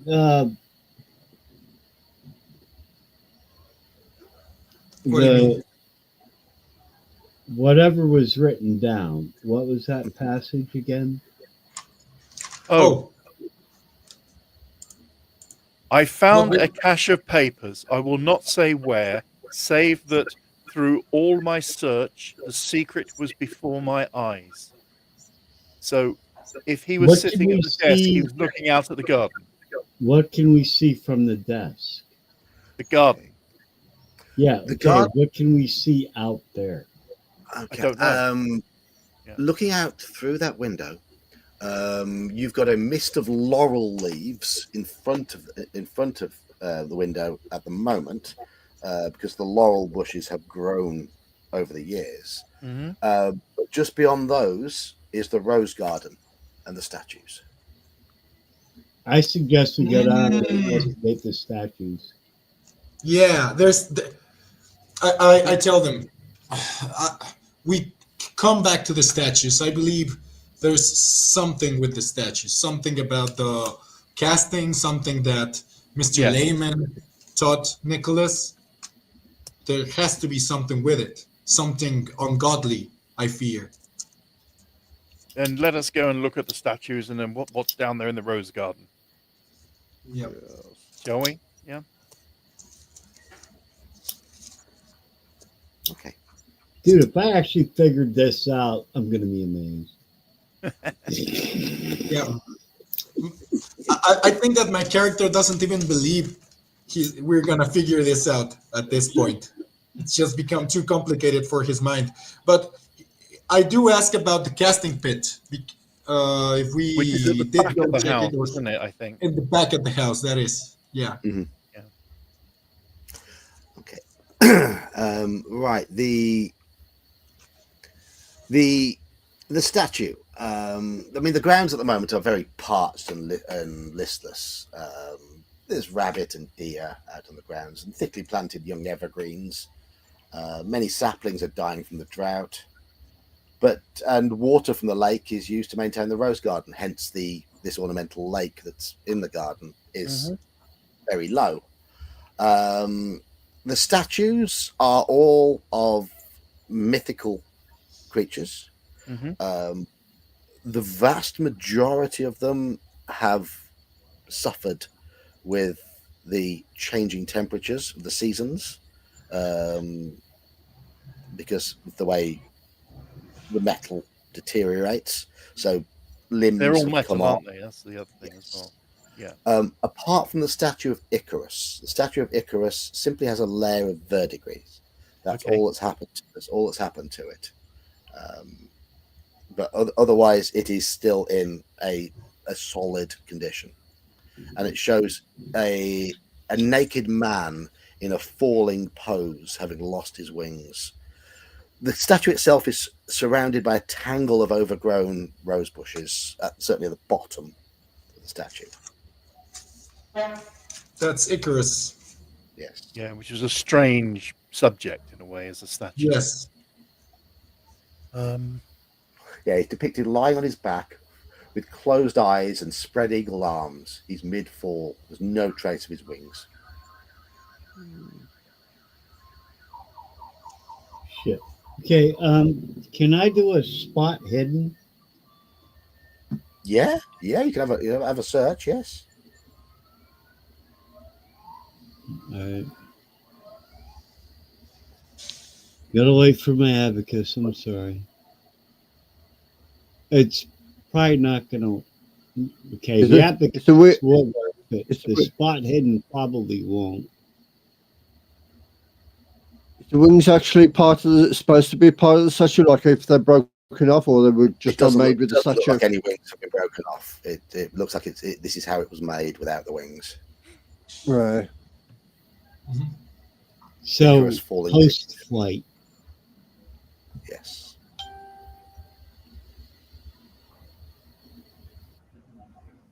Oh, come on. Why? Okay, screw it, John. Wait, maybe we'll see. There we go. There you go. I've rolled 0-1. Yeah, no. I just rolled for you. And that was worth waiting for. I mean, that was. That was worth waiting for. I rolled for him.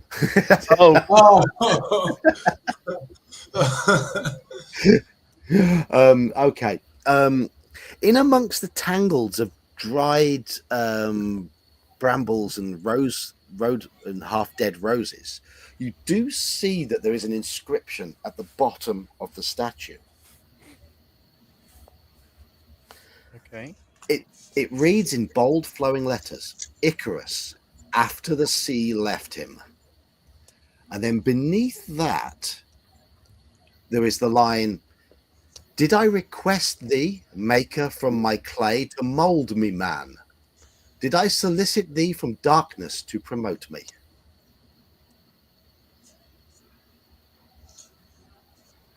I'm sorry, I didn't know the first part. Did I request thee, my maker? Did I request thee, maker from my clay, to mould me, man? Did I solicit thee from darkness to promote me? Now, did I solicit thee from darkness to promote me? We've seen before, and that was written at the end of Nicholas's writings. Yes. Can you all make education rolls at this point? Yes. Maybe. Make what roll? Gladly. Education. Education. Oh, dude, I got this. No, absolutely not. Didn't do it. I was looking at horses at the time. Andy, I've just seen. Yes, Andy. I got my. I've just seen your message about the John's military involvement. Yes. I got my dates mixed up. Yeah, we're in the 1890s, aren't we, and not the 1920s. Okay. I do apologize to anyone. I was taking a nap and still made this roll. Thank you. Yeah. I got 59, John. While failed. studying English at school, some of you remember these Somebody. lines from John Milton's Paradise Lost. Lost, yeah. Oh, right. Well, you remember, I don't. I wasn't paying attention in class. Nor was I.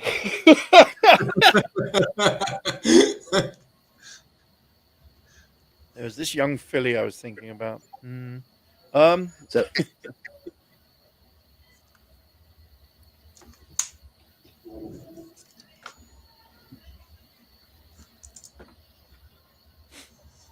Well, I didn't pass that roll, so no.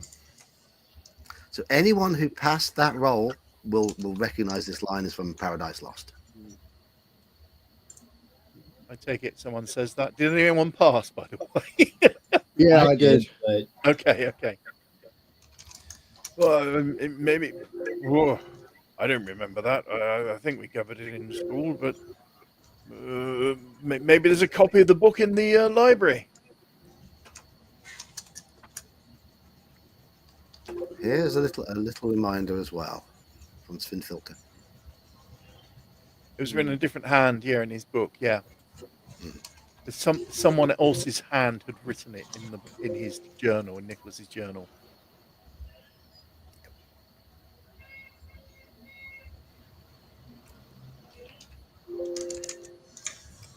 Yeah, no. We haven't seen any evidence of that different hand, have we, in what we've been looking at? You haven't looked for any evidence. No. Okay, we will.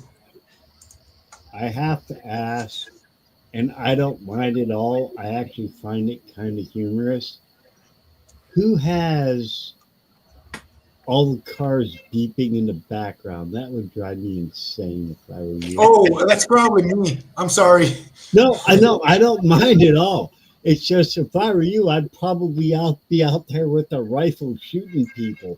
It would drive me insane. Yeah, I mean, I do get mad sometimes, but that's just... No, my just how problem it is is. where I live, I have cars going up and down my road. They think it's a drag strip. And so it just cracks me up. I'm not upset at all. Don't take it the wrong way. I think it's funny as hell. Yeah, I think that's me. I wasn't sure if you could hear that. Don't worry. I mean, It okay. just cracks Daniel's me up. heightened ears is probably the only ones that could hear it. I'm surprised Yeah. you guys can't hear the trucks going up and down my road. So yeah, don't worry. Okay. So, you've worked out this is a Milton quote that's carved onto the bottom of the statue. Mm-hmm. Anything else you want to do in the garden?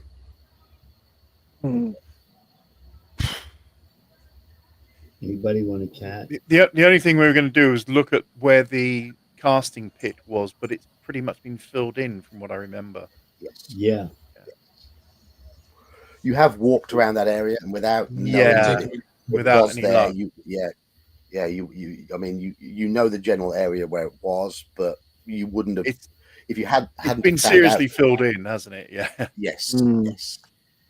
yes, a long time ago. Yeah. Okay. Let's go back to the library then and see if we can find Milton. I was hoping we would find something. Okay.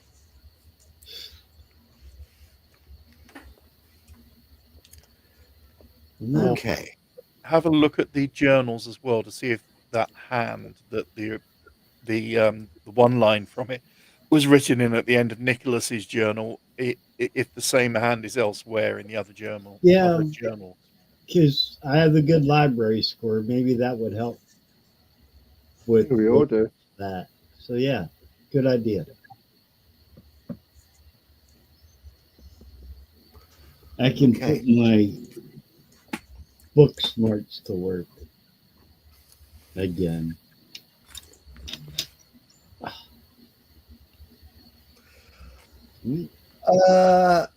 I was so hoping that would be The closest match you find to the handwriting, though it's not identical, Mm-hmm. is the signature of Christopher Lehman.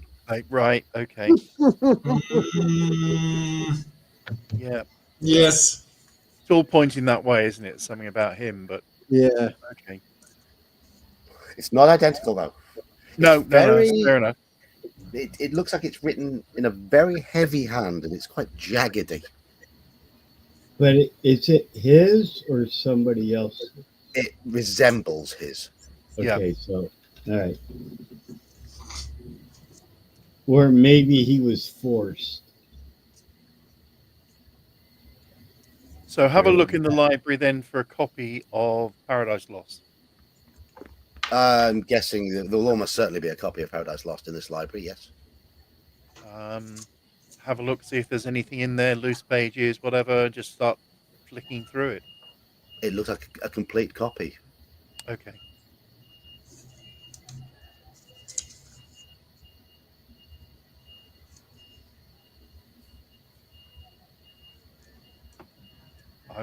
I've got to the point where I really don't know what to do with these things.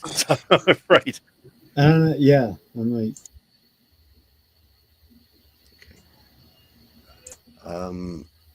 can rather Okay. than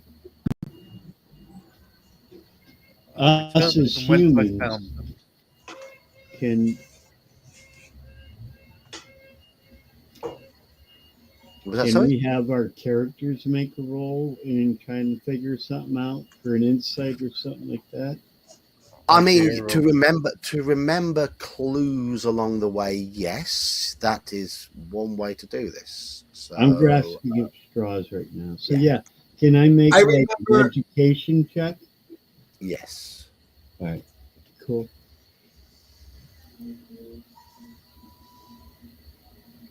I'm switching my abacus over.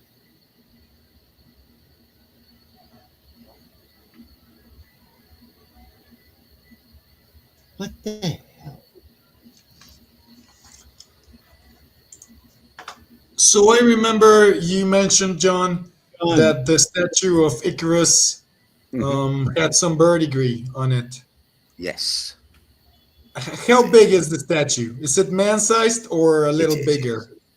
Yes, Okay. it is man-sized. all right, here we go. Oh, total failure. Whoops. Mm, Yeah, I probably burned the book. As you're sat in the library thinking about what to do, your eyes are drawn to the painting of Nicholas Forby, Mm-hmm. where he's sitting at the desk next to the window. A small, dark, twisted figure with pain-filled eyes. This takes us back to the first session. And a white, drawn, hatchet face adorned with a small goatee. He sits in the invalid chair at a dark desk, an open folio before him. In one hand, he holds a green stone the size of an egg, which may be an emerald. Out of the gloom, at Nicholas's left shoulder, peers Baines's flat, sullen, faithful, pallid face. The painter signs himself Christopher Lehman, and that's the source of the handwriting. Yep.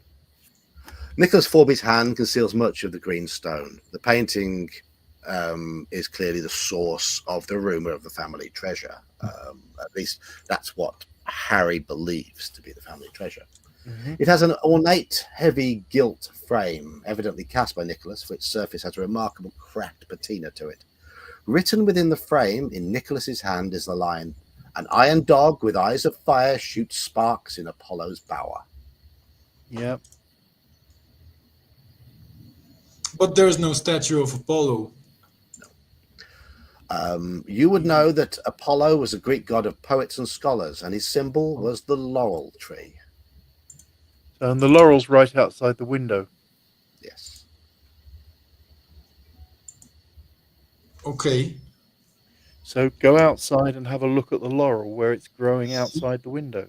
See, I wasn't a dumbass. No. I mean, the no, you laurel. were right. The laurel it's been intentionally planted. It has grown much beyond where it was intended to be, slightly out of control at the side of the house, so much that it does obscure the view from the window now. Or When it was originally planted, it would have been much smaller.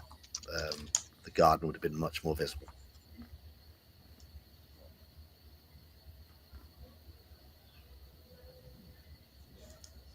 What's planted, or okay, not planted. What might be buried under the tree? If it's a younger tree, is that correct? No, it's an older one. Okay.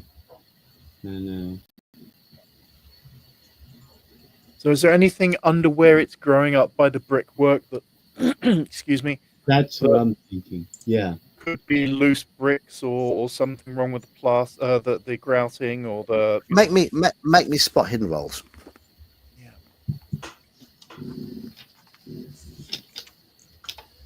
14. I'm gonna roll as Out well. of- Yeah, so that's a hard success. Hard success. Nice. Okay.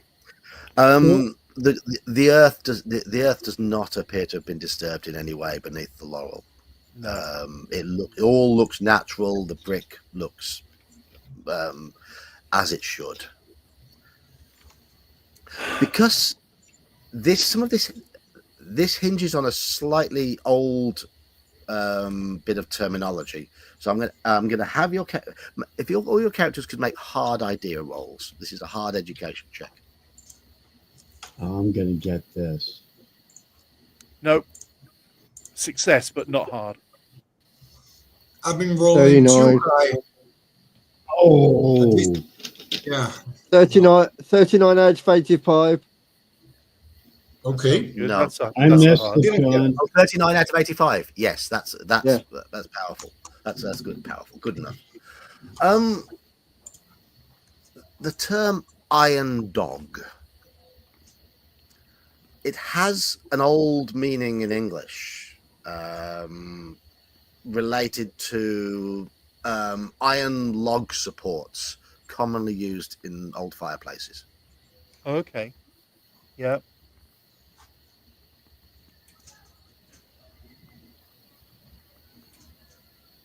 And there's a The fireplace in the room, dogs. isn't there? Okay, wait.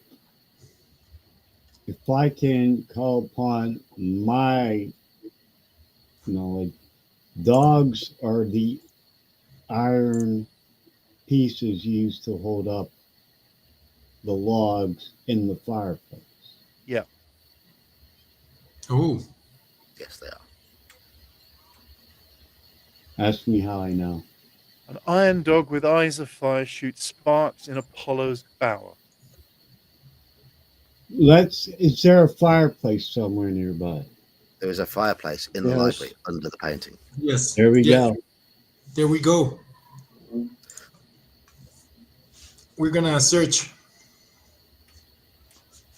Okay. So searching the fireplace, give me spot hidden, please. John, you're making me think too much on a Friday night. 12. That's good. Oh man, I've been rolling so horrible. I fumbled. I get 12. The The fire dog, the iron dog, the log support appears to be loose. The fireplace. Will we lift it, or will it turn, or move, or something? It does move, and as it moves, it reveals a small hole, a crawl space at the back of the fireplace. And the others look at the others in surprise. Oh my God! Look. I'm hesitant. I pull my hand off and I say, wait. And I think for a moment. I grab my hand and I look across at Walter, at Peter, and Algernon. You remember the note he wrote, right? The letter. He said he wouldn't go armed. He would go armed. Yes. He said he would go armed, and he went armed, and he shot himself. Well, but So I suppose we are not going armed. But he shot himself here, in this room. It was this room, wasn't it? Yes. That he was found. Yeah. So if he went there, wherever it was he went, he came back. And either he shot himself or someone shot him. Running away. Okay, guys, just so you know, I'm a little distracted. I'm getting my nerd on because I'm watching them launch a rocket into space with SpaceX to rescue the people from the. Oh, I know what you're talking about now. So I'm getting my nerd on while I'm trying to play. I'm sorry. Okay. Well, don't worry. You won't be the one with the gun this time. Okay, okay, we're good with that. But I do ask you, should I get my rifle? Yes. I look over at Walter. Yes, I think you better. Okay. Just give me a minute. I go and get my hunting rifle. Okay. This is amazing. Most people can't drive through a freaking Walmart parking lot, but we can still put items into space. It's just phenomenal. Anyhow, okay, I'm sorry. I'm done. Don't worry. So you go and fetch your rifle. Well, I come back and I feel as ready as ever. Okay. Would you happen to have a hunting knife? Shall I lead the way? Okay. Behind the fireplace is a priest hole. As the house dated back to the Reformation, Mm-hmm. houses that would hide priests in these little secret cubby holes in the house to protect them. Oh. Yeah. I know about that. There's a very small priest hole, barely room for one person, just behind the fireplace itself. About 3 feet up, you see a bundle of papers tucked into the wall. I will carefully take them. Okay. And if there's nothing else there, I will turn round if I can, or just back out, whichever it is. Dust comes scattering out with them. I've got them. Oh, God, could do with a drink. Something water or something. Yeah, it's a bit dusty in there. But here, on the desk where the light is, let's see what we've got. Okay. I'm gonna walk backwards with my rifle, still looking at the place the papers were hidden. Don't worry, old man. There's nothing else in there. There's not room for anything else in there. Oh dear, dusty. Okay. These pages are the missing pages from that journal. Right. Yeah. Oh yeah, The ones that sure. were cut They- out. Yeah. Yeah. They are initially written in quite a smooth, flowing hand, which you would recognize from that first journal, but the script gets wilder towards the end. It focuses on Nicholas's work on the Icarus statue, and there are many sketches. And all the sketches, apart from the last few, show the traditional winged image of Icarus. Mm-hmm. But very quickly, the writing becomes incoherent, and you can tell from some of the scrawlings in here that Nicholas is so ill that he believes he's going to die. And he asks, he says in there, he asks Christopher to visit him in order to finish the Icarus mold. Mm-hmm. He also asked his friend to finish his work if he were unable to. And in his, I quote, "For I care neither for heaven or hell," he writes, "only that my masterwork outlive me." But then right at the end of the narrative, there are rantings directed at Christopher and Alice, and they mention the spy hole from the secret passage. Oh, And it Okay. looks like he witnessed something going on between those two. yes, of Okay. course he did. But is that at the end of the That writings? is By the that end? The is final right writing. right at the end of this section. Oh man, this And I'm person just lost their mind over a cuckold and not an elder horror. gonna paste in another handout. I'll read it out. If a cock crow in another's nest, then let that rooster a cuckold be. Why should he inherit? I faith I shall mimic Perseus, an amusing conceit, and with the gift of Prometheus dispel the night from Apollo's bower. Where this light do shine, there I will conceal it. I shall conceal it. I Oh, mook you, did you say? My green-eyed rooster's egg, for it is mine. Oh, more I questions. mock you, my green-eyed rooster's egg, for it is mine.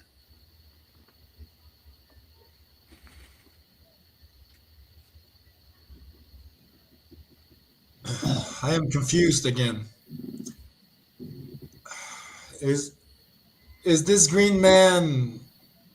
Maybe is this green man's heart the emerald treasure we seek?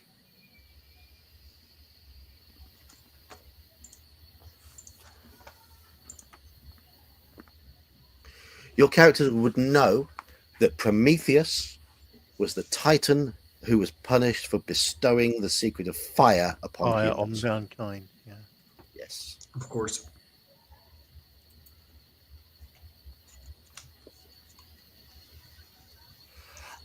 Note, there are also notes in another hand. You would recognize these as being Alistair's hand.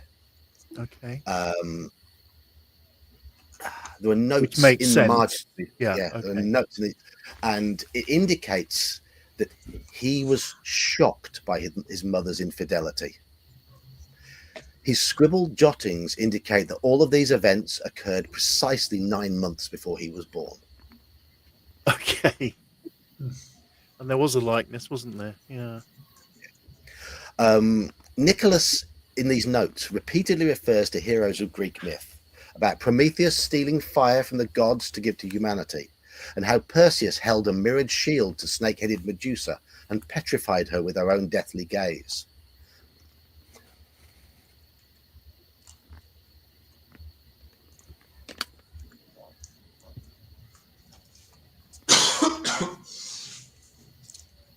Okay.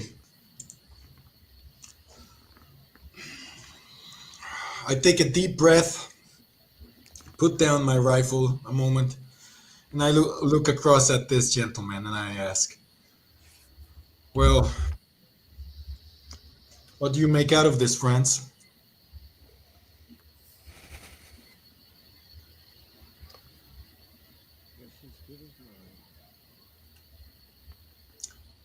Has Nicholas made a golem to haunt his non-descendancy?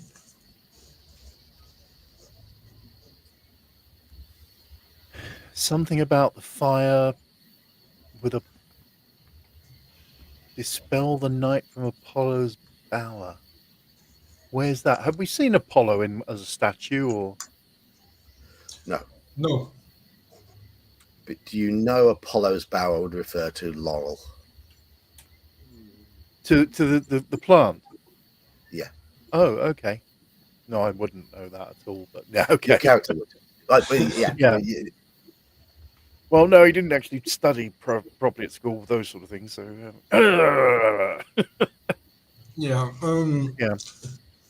Should I propose we light a fire? Some of this, maybe that is the key to opening the bower.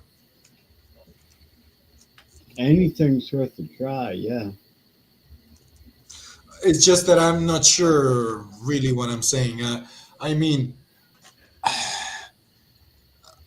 if I don't know if this means that fire is what wakes Prometheus up, this green-eyed rooster's egg, or no, Prometheus's gift was fire. yes, Correct, yeah.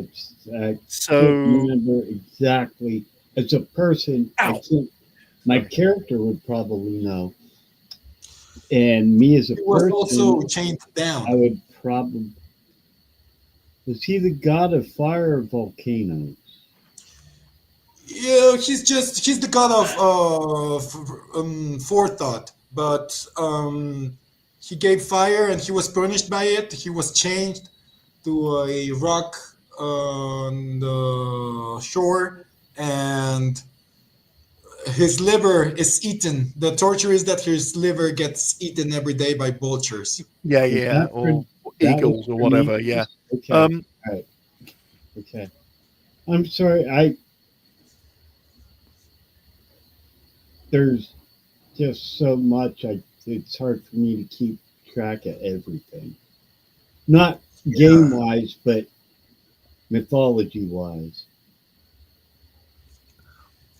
Also, he says he'll mimic Perseus. Perseus was the one who used the mirror shield to petrify Medusa, right? yes. Yeah. After or before, I don't remember. It cut her head off. Um, what does that mean? Maybe this creature is petrified, becomes petrified and de-petrified. I think we might be overthinking this.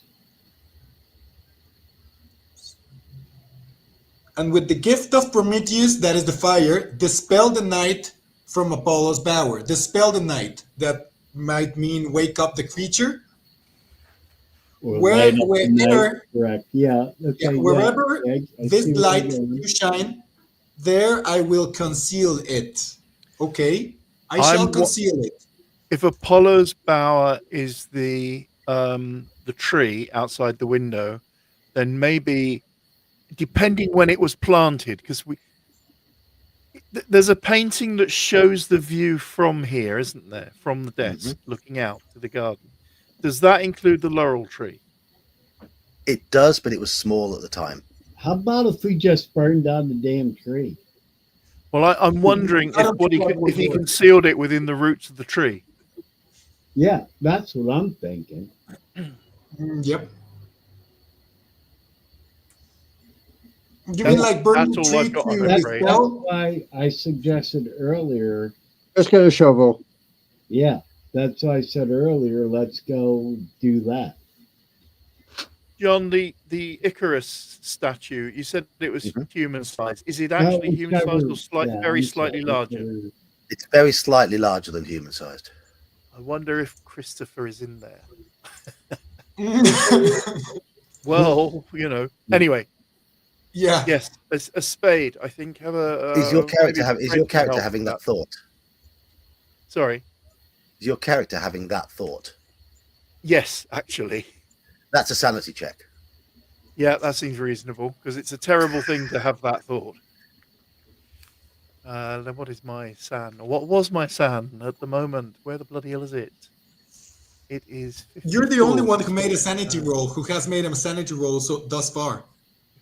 54.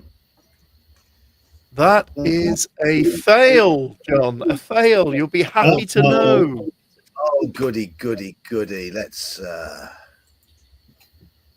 have 2 points of sanity gone. Okay. What an ungodly thought just crept into your mind. It is. It's a terrible thought. Could he have done that?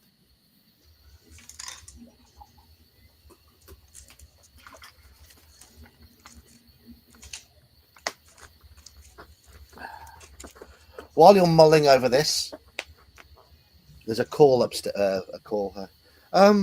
Gentlemen. Call of Cthulhu? Gentlemen, dinner is ready. And you realise you spent the entire afternoon in the library Pontificating, pontificating, and it's now about 6:30.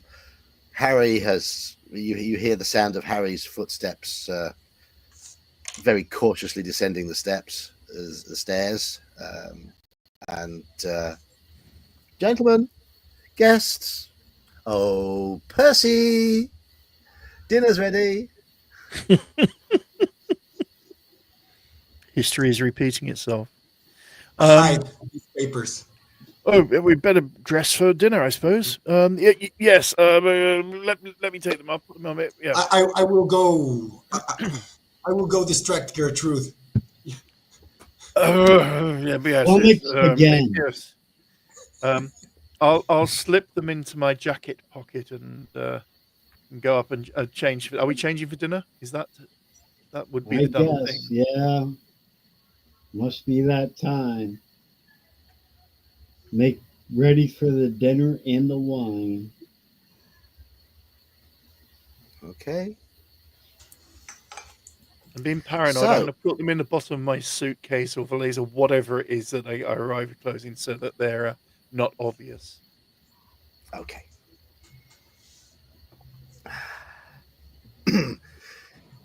Dinner is served. Walter's not very hungry at the moment. After that. It's cold boiled beef with parsnips and cabbage, Good, followed good. by bread and butter pudding. There's nothing wrong with bread and butter pudding. That's excellent. With raisins? I mean, hopefully currants and raisins. No. Oh my God. That's what you lot get. Harry gets a bowl of raw liver. Really? Yes. To build up his strength. Lots of iron. But he's blood pumping. A lot of iron in that, I'm told. It's good for you. He protests and he chunters and he Harry,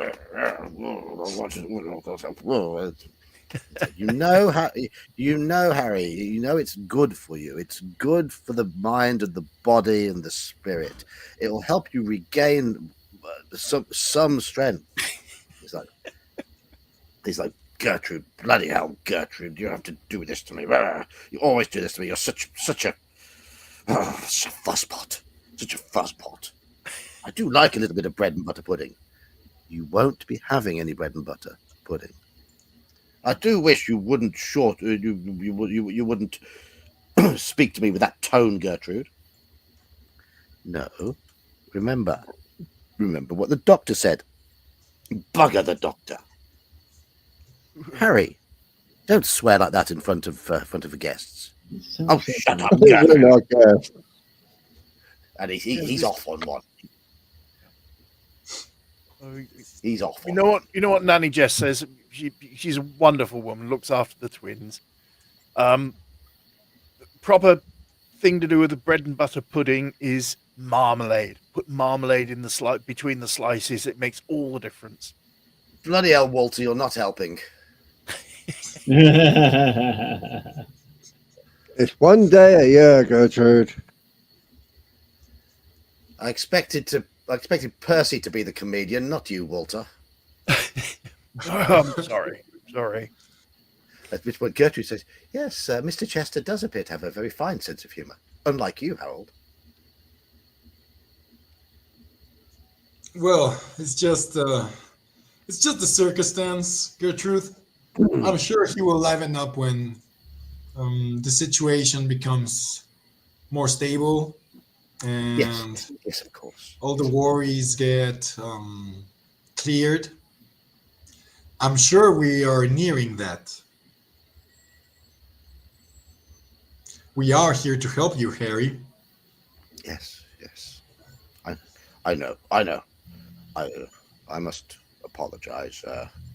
I am sorry, my friends. I'm glad you're here. I just wish I could be of more assistance. You These just damn get well, headaches. boy. This heat and the weather is not good. Doesn't help. These damned headaches are getting worse. Oh, They're getting worse. I can't stop thinking about what I saw. You know? I know. Yes. And Do you Gertrude sighs. mean this man? The green man again. Harry. Oh. Do you want me to give you a good sleeping draught? No, that's the problem. When I'm asleep, I see it as well. In my dreams. Yes, no. There. Constantly.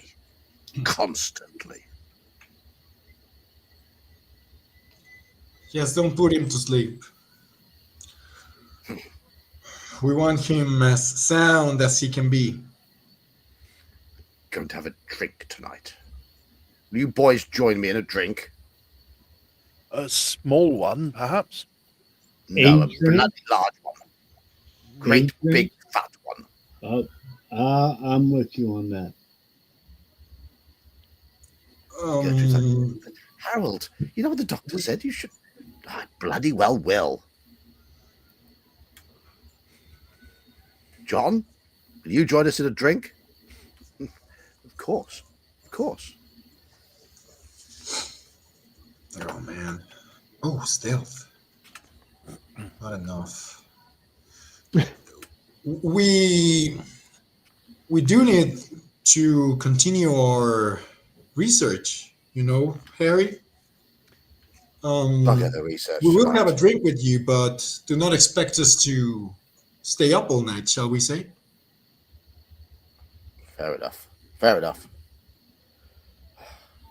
Do you know how to play Some bridge? of us need to keep them company.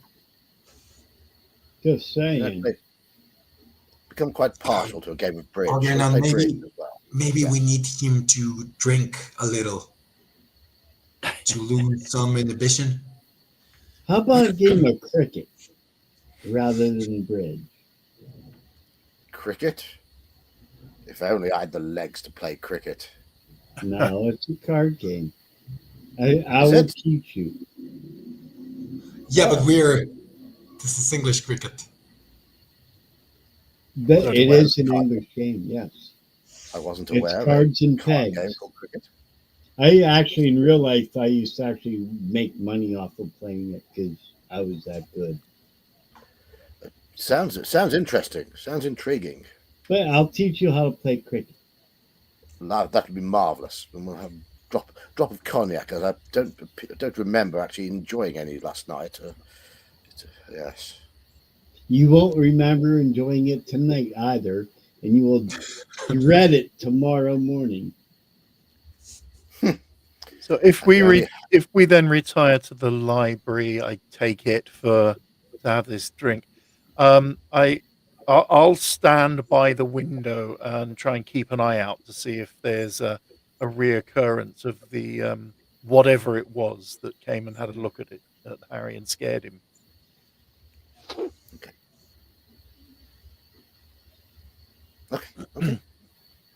So, with the meal finished, you do retire to the library, and it's dusk now, beginning to get a little dark outside, and Harry gets Bates to bring in a fresh decanter of brandy, fresh glasses, one to replace the one he smashed last night, more cigars, and all right.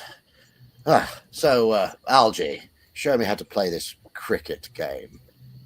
Okay, we need a deck of cards, a wood board with 121 peg holes, 2 lines of peg holes, and I'll teach you.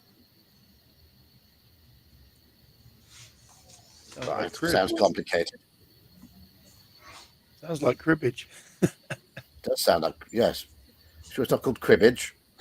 One for Okay, his yeah, I'm knob. sorry. It's been a while since I played. It is cribbage. I'm sorry, guys. Oh, cribbage. Oh, God, no, you're getting 52, confused, 54, Algie. We used to pair, 6 play pair, that. 8, 1 for his knob. We used to play that His knob, every yes. Sunday afternoon at noon down at the club. Me and Bloody two good other game. guys used to meet. Bloody good game, cribbage. Bloody Yes. good game. I do know how to play that. And Algie, I'll play cribbage with you. Okay. I'm sorry. I don't know why I called it cricket. I don't know why you called it cricket, but maybe you've been drinking today. Well, that I've been up since 4:30, so you know. Yeah. Cribbage. Actually, I have a cribbage board within 2 feet of me.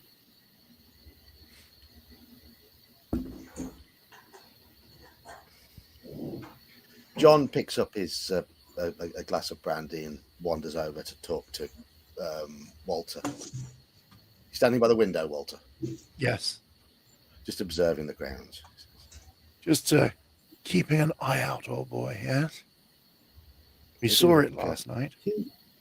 It was there. There was something or someone there. Right? We've gotten off of this whole Green Man thing also. We're Don't you getting think a little sidetracked. it would be a shame if there was something there? Don't you think the grounds look so beautiful at night? Even They with do. parch. I mean, imagine a little bit of greenery. It is a lovely setting here.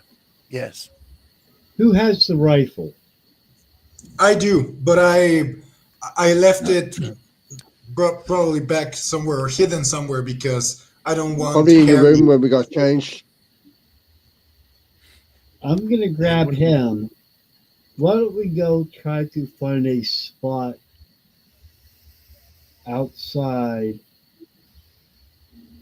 kind of hidden away, overlooking the statue and was it the olive tree or whatever it was? Yeah, the laurel tree, right? Yeah. Okay. Let's try to set up a spot that we can maybe have an open view or advantage overlooking the area. What do you Yeah. think? I'm even gonna try to hide somewhat. Should I roll stealth or maybe? Yeah, no, that's exactly what I'm thinking. We want to set up a hide and see if we can see something. Yes. Honestly, my character doesn't think shooting this thing will do anything, but he's willing to give it a try. Well, I just want a weapon. Yeah. Shooting Yeah, it, that's what we're doing. you know what I mean? I don't think shooting it would solve anything, but I still want a weapon. Yeah.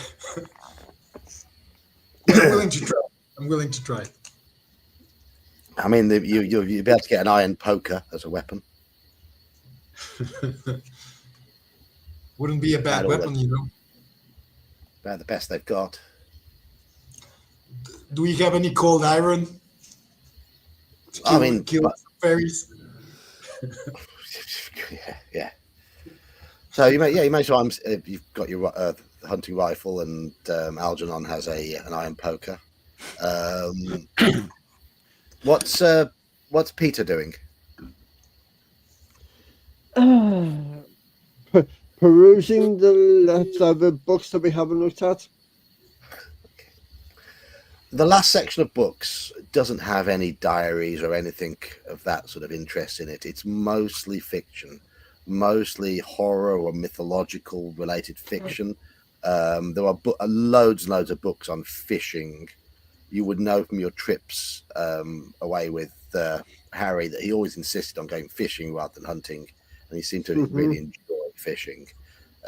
And this sort of backs it up. But this is the last section is basically the main source of classic late Victorian era fiction. Right. Nothing of any general interest. Okay. So Gothic. Gothic fiction, lots of that. Yes. So the two of you are lurking outside by the statue. Yeah, we'll be doing our best lurkings. Good lurking, right? So you're lurking by the statue. Okay. Harry, Walter, you notice that Harry has guzzled a few brandies and his head is starting to loll forward, and his cigar's about to fall in his lap. I'll retrieve that before it does, and gently take it from his fingers and put it in the ashtray. You hear John say, "Is the old man okay? He's not burning himself again, is he?" No, he's fine. He's just, I think he's finally getting some sleep. Just make sure that the glass is out the way and the ashtray's out the way and whatever else. And yes, I suppose let him sleep there. We'll get Betty or Bates or one of those to just to help him, carry him to bed or something.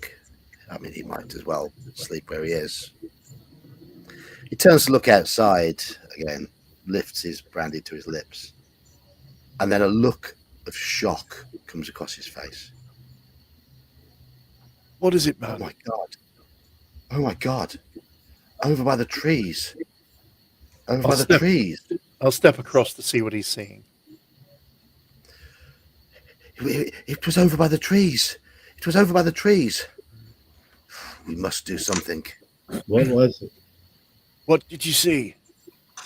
Something moving. Something moving. Come on, Walter. Let us get it. Tally ho. You're not there. Oh, okay, we're not there. Okay. Let us hope he's not. It's really the creature and not just us hiding. Yeah, they're gonna shoot us. Yeah. Tally ho! And he sprints down the stairs. He grabs a knife from the kitchen. Says, "Walter, arm yourself. Come."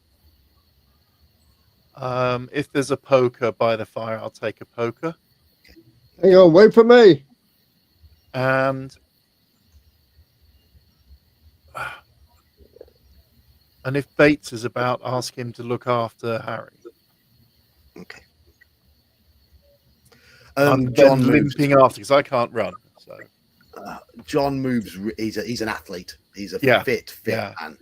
Yeah. And the two of you outside see John sprinting out of the house with a wild look on his face, wielding a knife, running towards the copse of trees.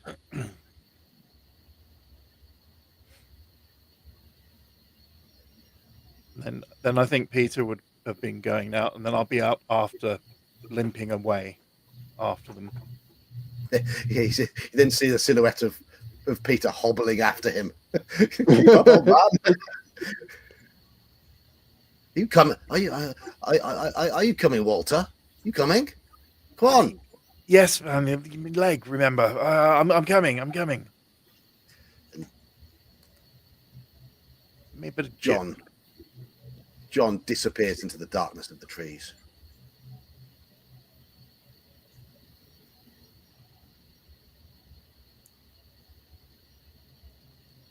You hear him shouting, "You must be here somewhere. Must be here somewhere. Where are you?" You hear footsteps as he's rustling around, but the voice just disappears into the distance. Get to the trees, and Yeah. John, where are you, John?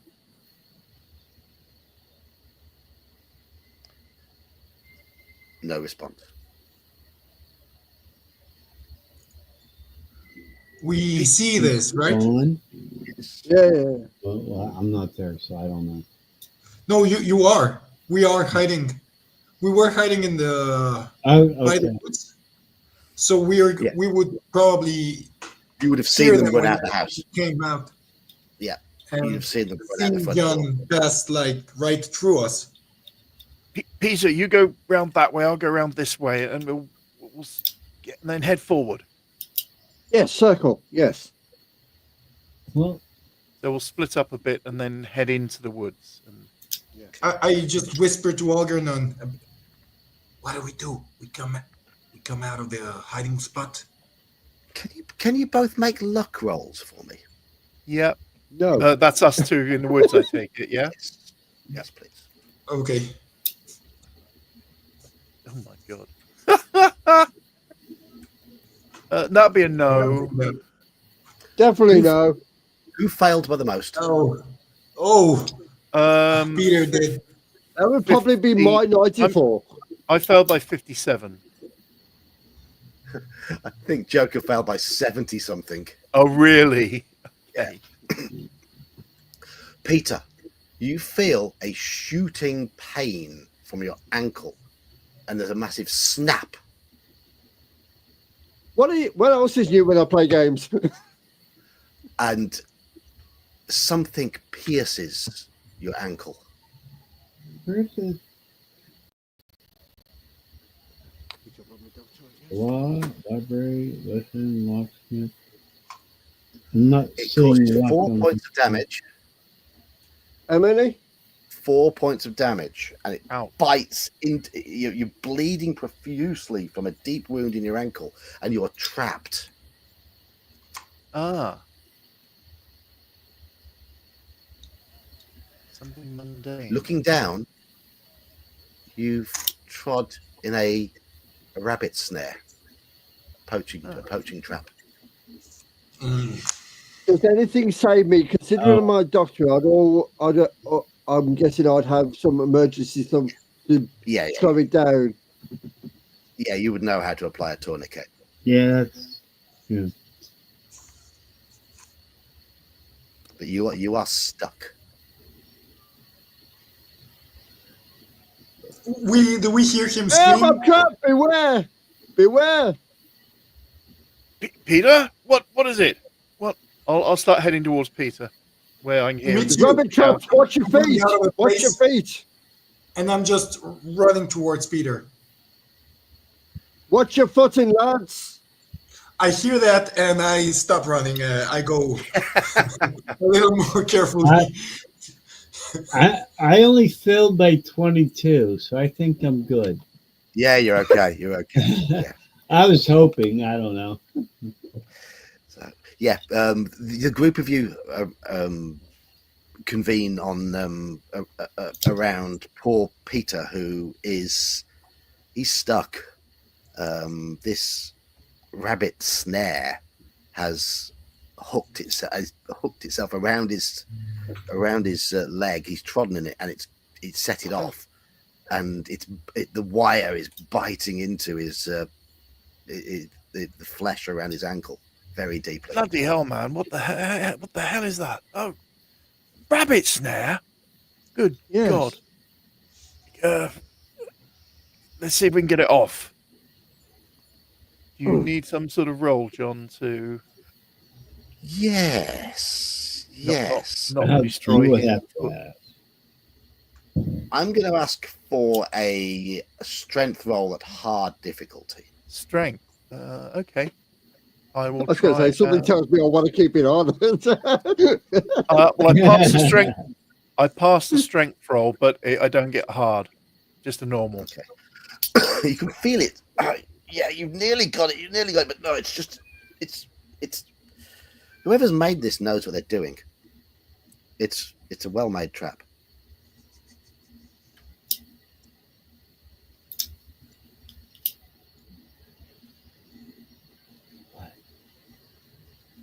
Damn it, man.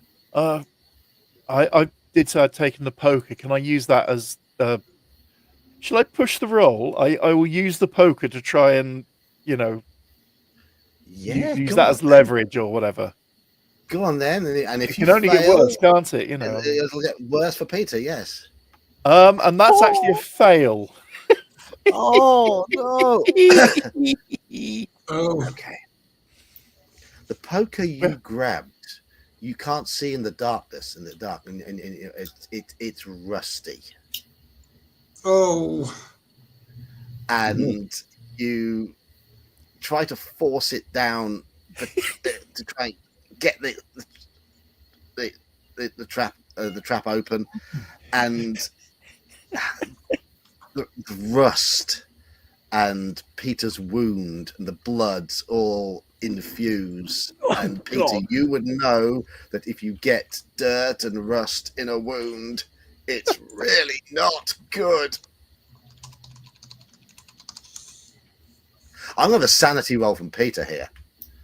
Why yeah. don't you just kill it? Why don't you just play me and kill me off?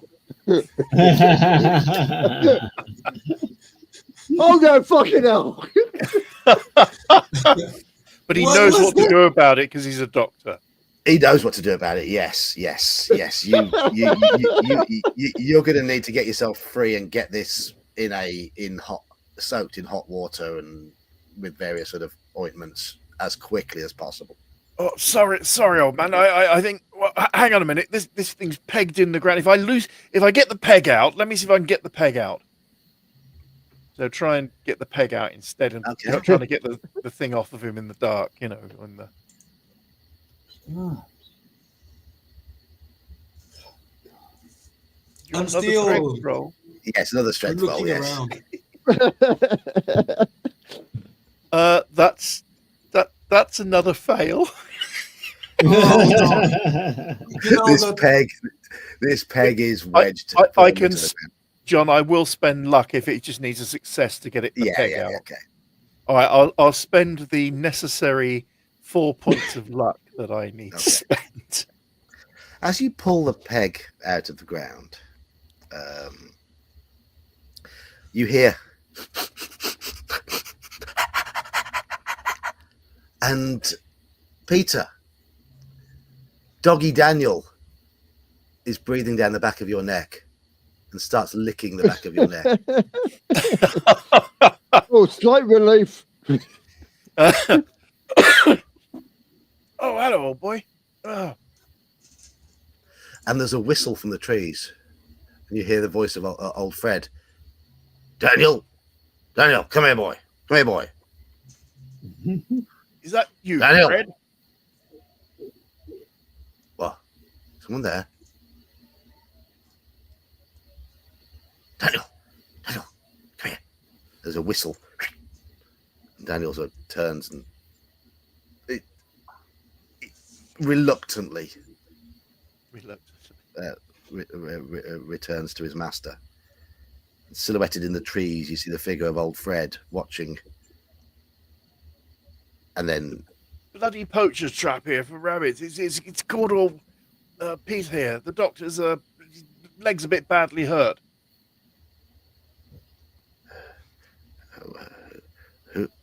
Who would be poaching in these woods at night?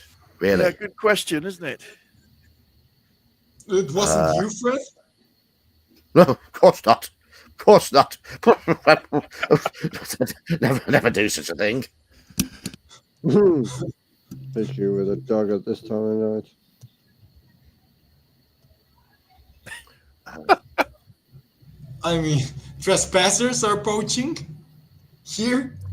At this point, you see that he is carrying a couple of rabbits in one of his hands. Bessie is. Yeah. Of course, he found them just lying in the field.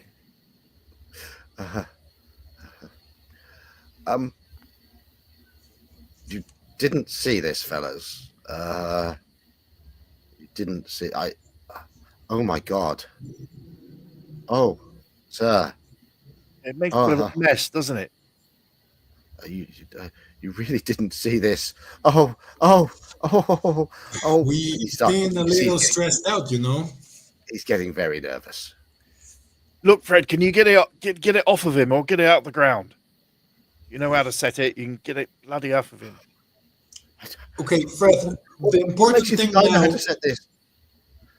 Look, don't worry about it. The important thing now is to get Peter Yes, of off course. of this. Yes, of course. Yes, of course. Yeah, if you just twist this little bit like that, see? You twist this little bit, and and it loosens the wire there, and yeah. Oh. Here. Huh. So we get him out of the wire, and now it's out of the ground and everything. And lean on me, old man. Come on, we'll both limp back to the house. We'll get you sorted out. Okay. I think. Well, Algie, waiting could to you see help Fred? I think it's Fred and Algie who are gonna carry Peter back to the house. I Because said lean on Walter me. limp- It depends. Can he walk if he's leaning on me as well? Yeah, Yeah, he'll be able to limp. Walter Not one can't help, good leg. and I'm just I'm waiting for carrying John the to rifle. turn up in his green man costume. That's all. Yeah. So we head back to the house, I guess. Okay. Okay. Yes, you get back into the hallway, and Gertrude is there. She looks a little tired.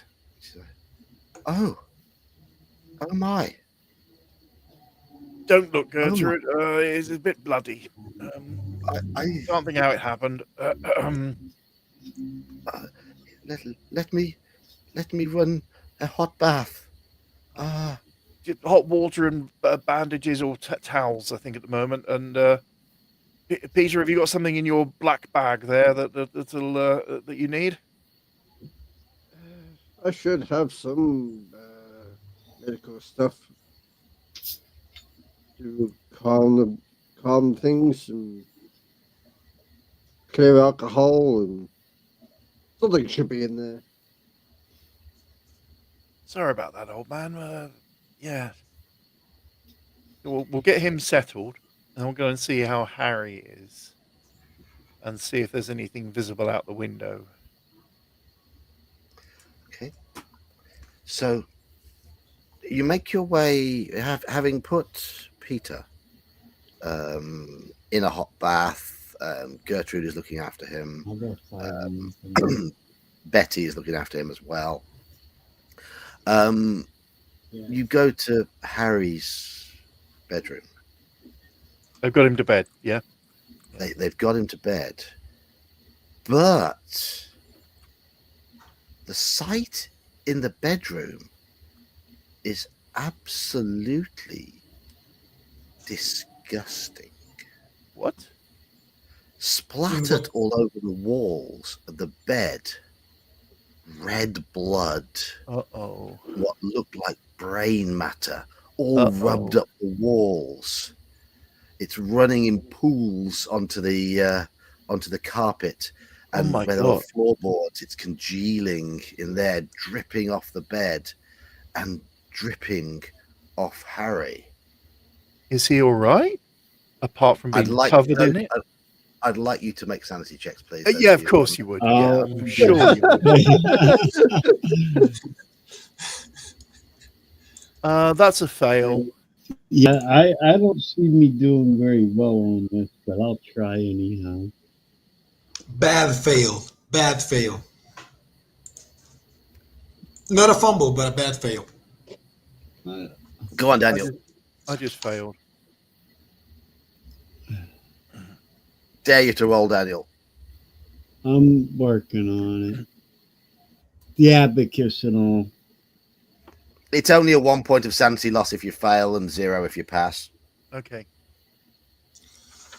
1 point of sanity loss. Okay. Yeah, Come on. it makes you jump. Oh, But yeah. then- Oh, my God. I still have the rifle.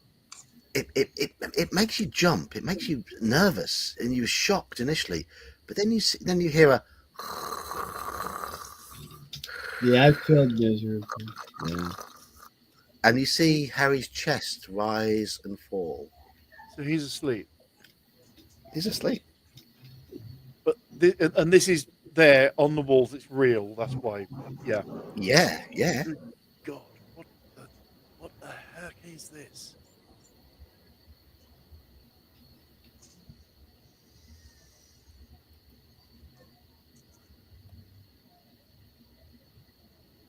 Harry's fast asleep, seemingly oblivious to the fact that he's in his room covered in blood and brain matter. I know I'm not there, but is there any breakages into the room? I don't know. Do they want to look? Yeah, I didn't go too insane, so yeah, I'll look around. Is the window open? Is it closed or? The window is open. It is? Open. Oh, okay. Oh. It's the only window in the entire house that is open. And Okay. if I look out of it, can I see anything moving? You cannot.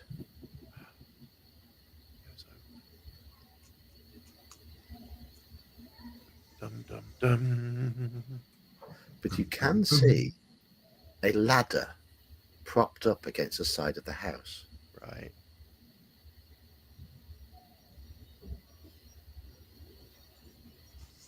I'm just speechless there. I'm not reacting until Walter or Peter is I.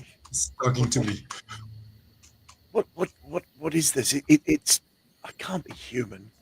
It can't be human, can it? I Let's don't get it. know. Let's get him out of here into one of the other rooms and clean him up a bit. And this has been done. Someone's trying to drive the poor bugger insane. They're not doing a bad job about it. Where is John? What do you mean? What do you mean someone? What? Look, a ladder outside the window. Someone got in now here, spread all this filth around. What do you think Harry would react? How do you think he'd react if he woke up and saw this? Probably the same. Go crazy. Yes, exactly. And what we saw last night, I'm sure it's someone in a suit of some sort, in some sort of fancy dress. So someone's trying to drive him mad. Algie, Peter, could you please help me carry Harry to the other room? Oh, Yeah. I'll look down the window and if I see anyone, I'm gonna shoot him. But there's no one there in the window, right? No.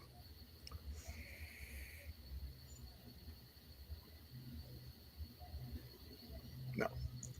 Shut Okay. the window, lock it. Let's get him out of this room. And I want to go downstairs. I'm no good at this, but I want to go downstairs. Oh, maybe. And look around the flower beds or the whatever where the ladder is. Okay. Looking for footprints or tracks or something. I have got tracking, so I might be able to do something. Okay. Make a tracking roll. Yes, my God, yeah, that's a hard success. For a change. Yes. There are footprints around where the ladder was propped up. Fresh footprints. Fresh footprints. I'll report back to the others. See, someone has done. They've done this deliberately, and you could only open that window from the inside, couldn't you? Yes. Someone in the house. Where is John? I know we saw him run off into the woods, but damn it, where is he? This is odd. This is more than odd. This is deliberate. Yes. So we'll get him out. We'll get Harry out somewhere, get him cleaned up, make sure he's comfortable. And I think we're sharing rooms anyway. Mhm. I'll happily say, take my bed and I'll sit up all night. That's okay. Keep an eye on him.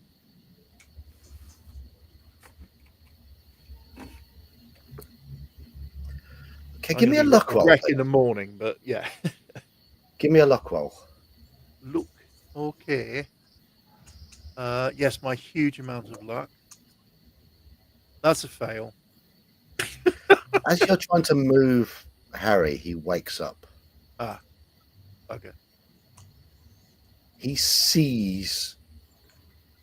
First thing, as he opens his eyes, he sees what's left of the state of his room and lets out this pained cry. Harry, it's okay. It's all right. No, It's all right. It's come for me. It hasn't. It Free hasn't. me from this. Free me from this. I want to die. No, you don't, old man. It's someone doing it. It's someone doing it, trying to drive you mad.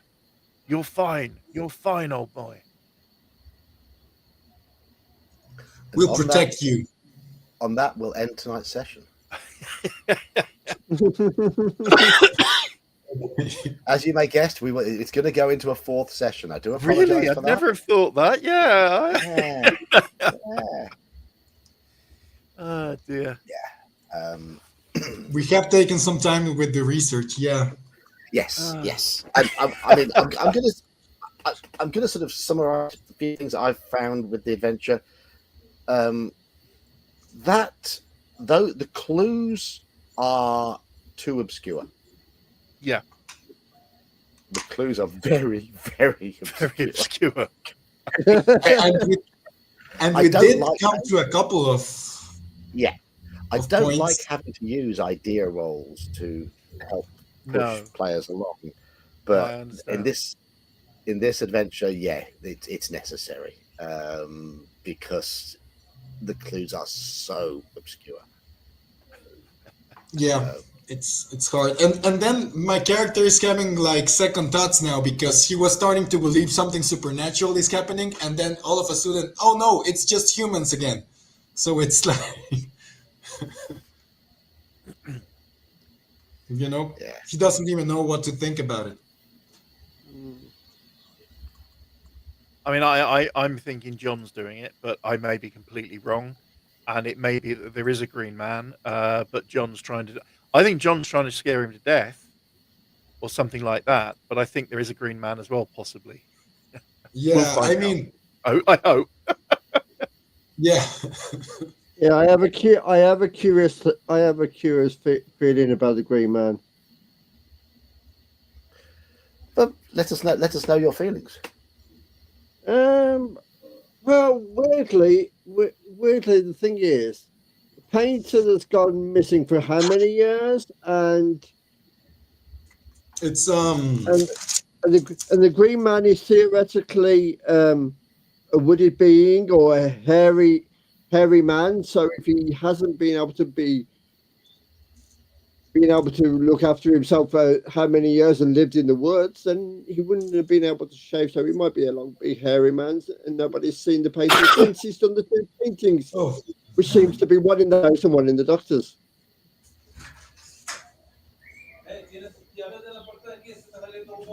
Well, next week, hopefully, everyone will be here and we'll all find out.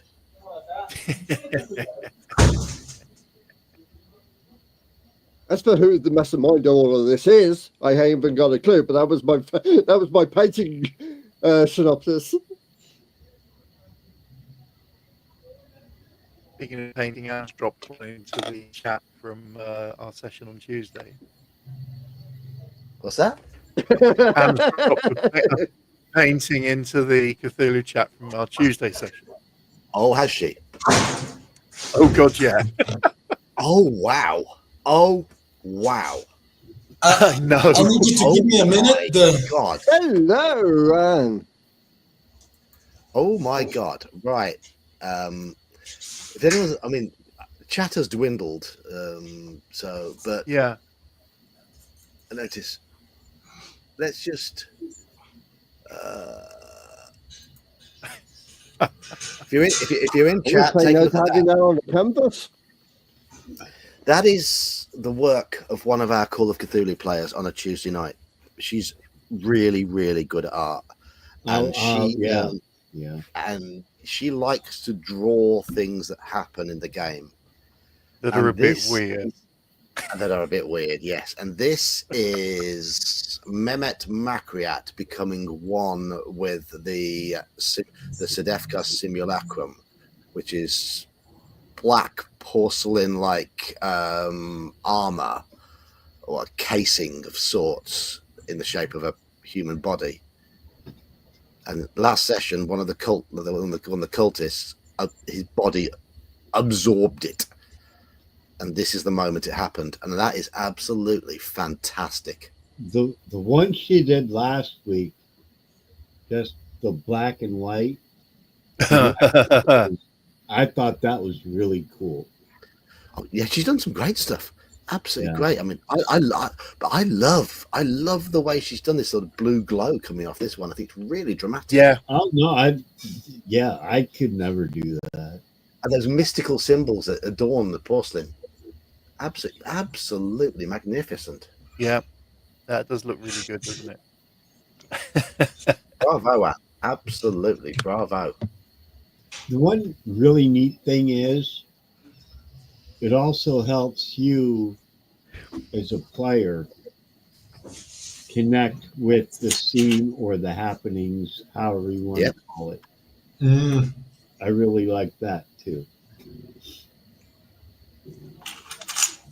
Let's have a little look back. I mean, she also a fun moment. Train. A fun moment from from the last train. session Slapping Oliver. was yes, where her character Jasmina slapped Manfred's character, and she drew a picture of that, Yeah, which is that one. that's a great picture. It is, The one it's she fantastic. ended the previous week with poor William. That was Oh, wait. The one Oh, I Yeah, am that was William. good. I like that. That was That's nice. awesome. Wow. Yes, yeah, she did that. We lost a character from the game last week, and this was William's sort of descent into madness. It's the black eye that gets me, the one wide staring Yeah. eye and the black eye. Because Yeah. William had lost No, an that's- eye. That is like disturbing. It is. Yes, It's supposed I to know. disturbing. Yeah, it's I meant to love it. be. Yeah, I And love and also the train carriage one was good as well.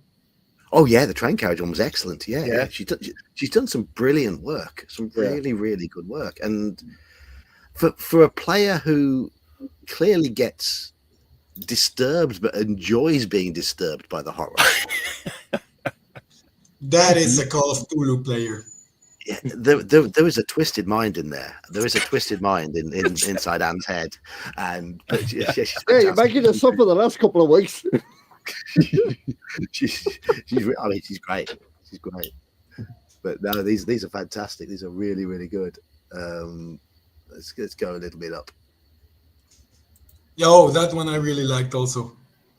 This was William's demise. There he is underneath the monster. Oh, the Yeah. mutilated child. How dare you? Yes, that monster made out of mutilated children. Yeah, that's lovely, wasn't it? Lovely. I prefer Yeah. that one. You prefer the that one? darker version. Okay.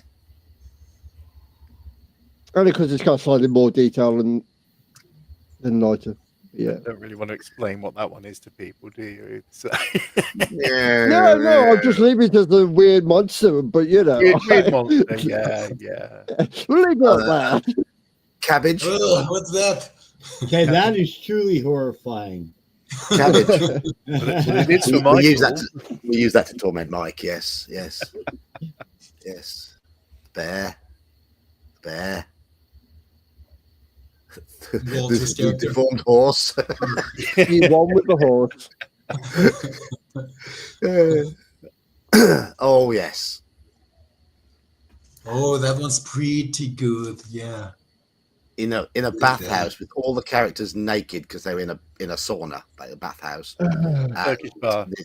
This is a Oh, £400 that's before man that. melting. Yeah. Look at their expressions. Yeah. Yeah, that's before me and you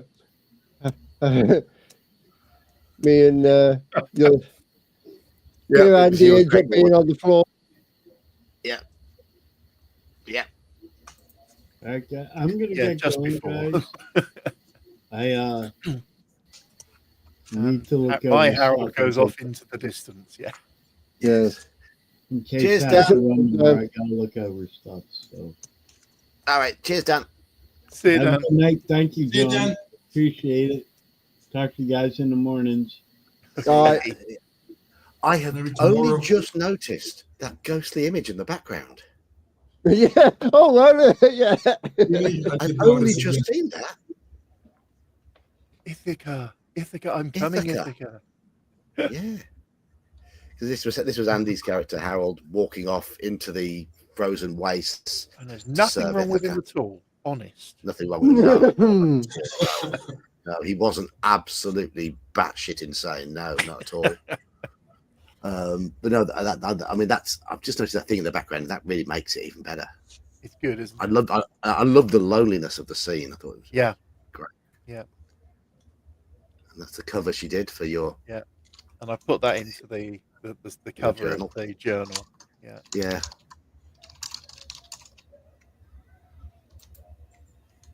This is where God, William man. really started going over the edge, wasn't it? Yes, William was having a bad time, wasn't he? Yes, William was having a terrible time. Really, really having a terrible time. A man choking on his own melting flesh. Yes, yeah, it was lovely. I'll go one more. Oh, Oh, that Buck's one's just shot. something as well. Buck just shot an innocent man. Again. Yeah. Yes. So there we go. Yeah, we're just going through artwork that Anne's drawn for our Tuesday campaign. We've wrapped up tonight's session. We will be going into a fourth week. It's just got a bit hairier for them. We'll see where it goes. Anyway, I have work in the morning, fellas. Aye. Yeah, I'm on call all night just in case some bloody shit phones. Yeah, so. Yeah. Mm, So John, thank I'm you for gonna- running. Guys, thank you for playing. Aye. Yeah. Thank you very much for everything. Yeah. Cheers. So one more, it will definitely finish next session. I can tell you that now. It might be a fairly short session as well. That's a promise. It might be a first short. Maybe not. But we shall see. We shall see. Yep, and I'm looking forward to Sean's new review cap tomorrow, and I'm waiting. For Oh him to- yes, yeah. It's about 15 sessions till my appearance in that campaign, but hey ho. But cheers all. Cheers. Thank you, Cheers. everybody. Night, everyone. Good Cheers, night. Jerome. Good night. Bye, Andy. Thanks, John.